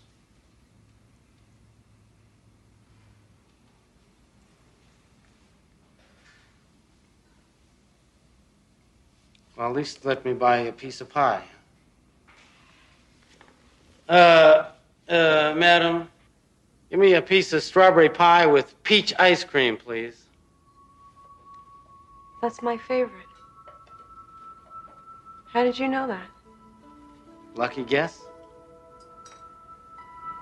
You're a strange one. I warn you, I'm not an easy person at times. Oh, really? Jamie made me a promise, too. He said that he would always be with me. Yeah, I kind of suspected that. Well, he meant it, I'm sure. And, I'll keep my promise. Cross my heart. A philosopher once wrote, "The heart has its reasons that reason does not know." Perhaps he was born knowing that truth. Or perhaps, like Mr. Tom Bennett, he discovered it with a little help from the Twilight Zone.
You want some more bacon? No thanks, Mom.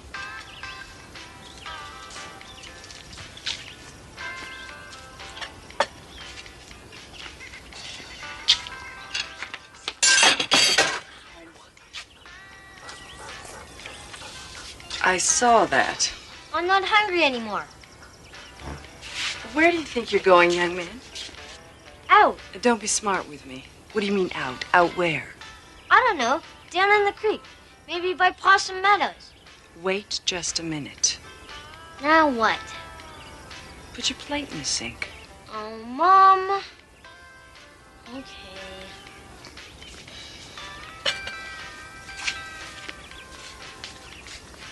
Thank you.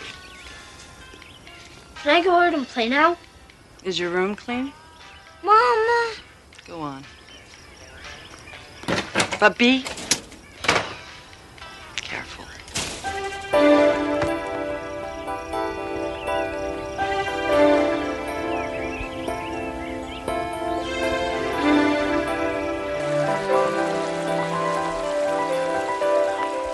For Danny Wilkins, a sunny afternoon is a world of adventure. He's a typical boy who likes nothing better than following a trail, just to see where it goes. But today, that trail will lead Danny through a private reserve, which lies just inside the borders of the Twilight Zone.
Oh, hello. Hello, Danny. How'd you know my name? It's written on your shirt. Oh, yeah, I forgot. Who are you? Scout. What is this for? It's just a toy. Of course. Just a toy. Look, What kind of fish is that? it's not a fish. It's a tadpole.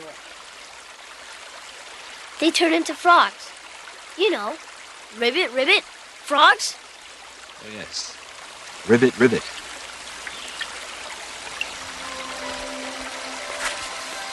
Is the weather usually like this? What do you mean? Does it ever get cold? Sure, in the winter.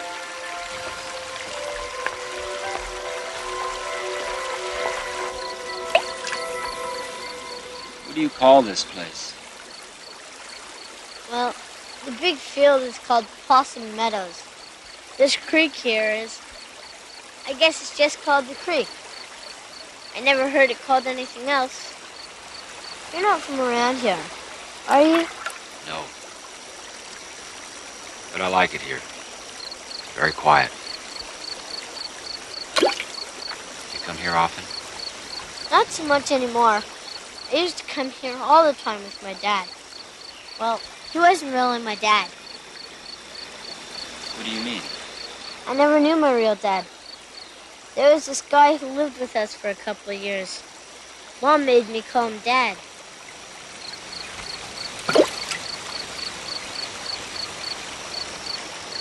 Do you miss him? Nah. Mom does, though. She thinks it's my fault he left. What do you think? I don't know. I guess. Well, I better get going. My mom will be worried. Worried? About what? Who knows? Stuff that moms worry about. You know. Thanks for showing me the tadpole. Sure like to see one when it turns into a rubbit. That's ribbit. Oh, yes, of course. I won't forget. Goodbye, Danny. Hey, I've got an idea.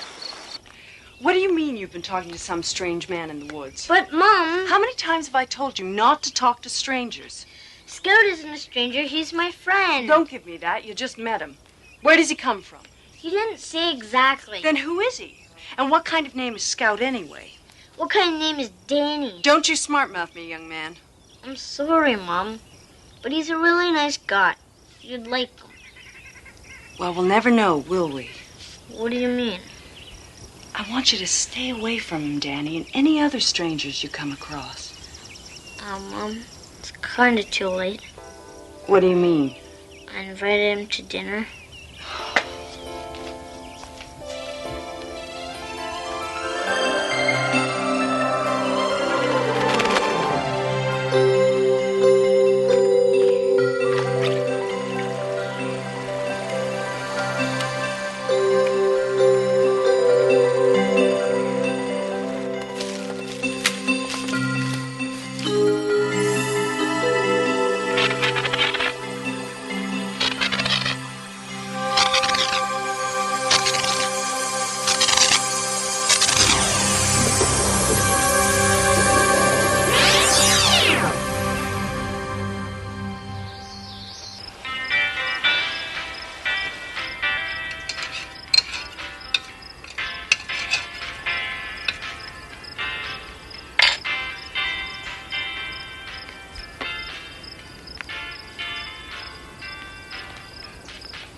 Young man, I can't believe you did this.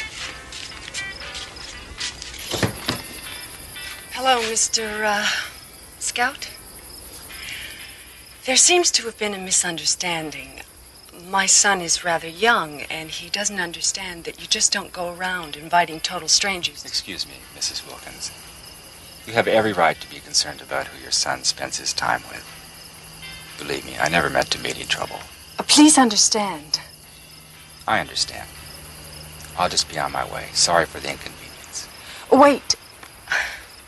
Maybe I was a little hasty. But you know how dangerous it is. There are only the two of us out here. Well, you understand. Well, I guess I have enough chicken for 3. Come on in. Yay!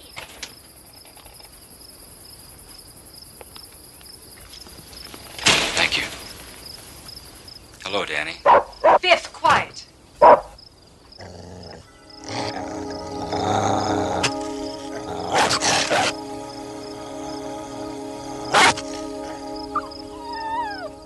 Boy, you sure are good with dogs.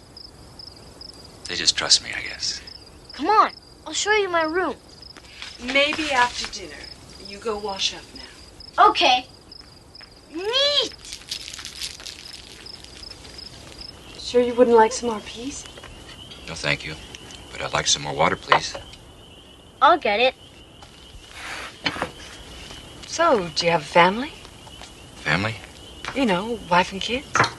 Oh, yes, I do. But I don't see them very often. I travel a lot. Did your wife work? Work? I've had to work since before Danny was born. Most nights I don't get home until almost dark. The worst part is, Danny's left alone a lot of the time. I don't mind, Mom. There you go, Scout. Thank you. Scout, that's an unusual name. Unusual?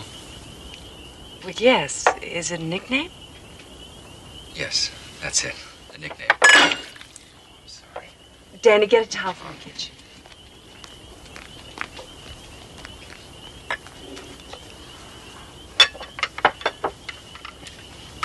This is a very interesting area. Yes, it is. What brings you here? Business. What sort of business? I work for a large industrial firm looking for a place to locate. Oh, really? Which one? It's confidential. I'm really not at liberty to say. It raises people's expectations. You understand? I bet it's a really big company, right, Scout? Right. Are you staying in town?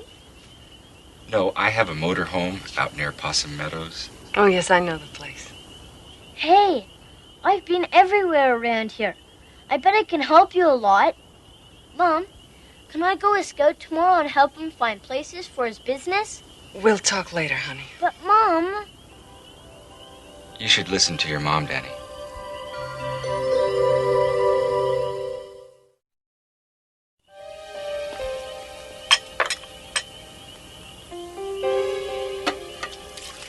You're very efficient. It's just the dishes. You don't seem to know too much about housework, do you? No, I guess I don't.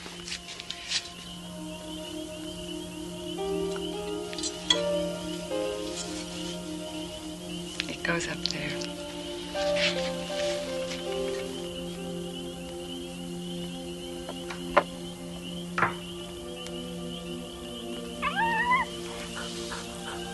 Danny's a fine specimen of a boy. You must be very proud of him. Yeah, I guess. It isn't easy bringing up a kid on your own.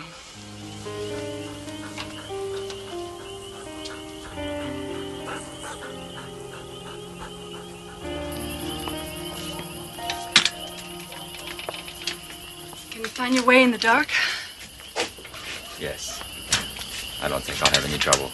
You want to borrow my flashlight? Thank you, but I don't think... I'll get it. I don't think you're going to talk him out of it. Thank you for the dinner. My pleasure. Maybe we could... Here you go. It has new batteries.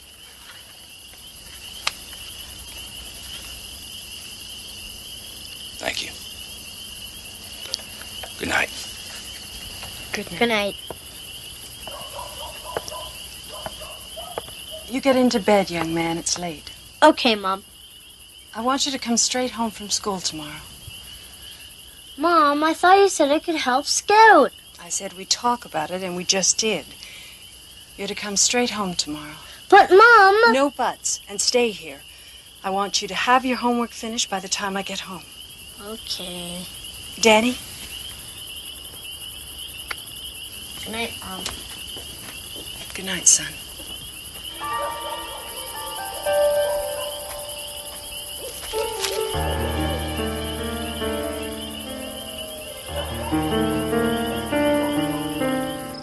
Biff? Biff? Biff? Where are you? Biff?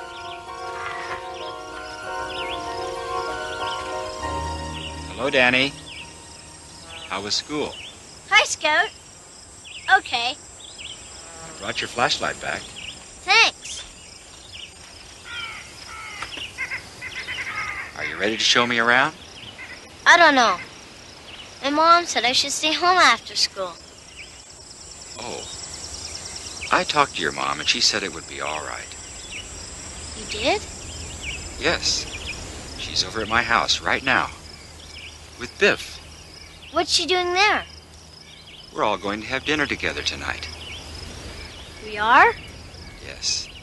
Now, come on. She doesn't want us to be late. Sounds pretty weird to me. I thought we were friends, Danny. Don't you trust me? Well... okay.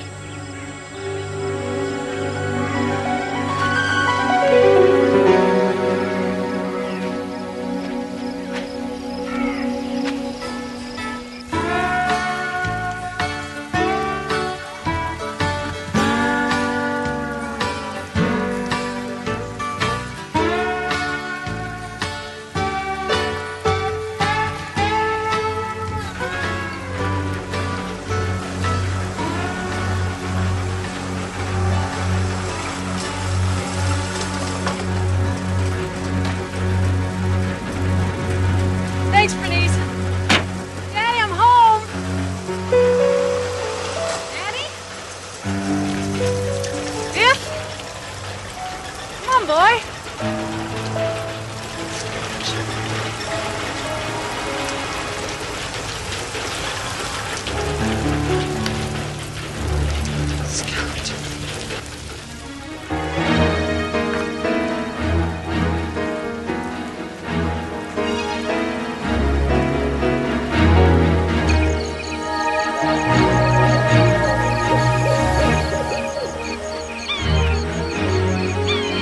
What are you doing? What have you done? I found it there. It must be dead. With Danny! What have you done with Danny? What's wrong? You know what's wrong. What have you done with him? I haven't seen Danny since last night. He wasn't home when I returned the flashlight. He's probably just playing somewhere. With Biff. I gotta find him. I just don't know what I'd do without him. I'm scared, Scott. I'm so scared. It's not easy raising a kid alone. Isadora. I'll help you find him. You look down the stream bed. I'll look in the woods.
Danny, are you okay?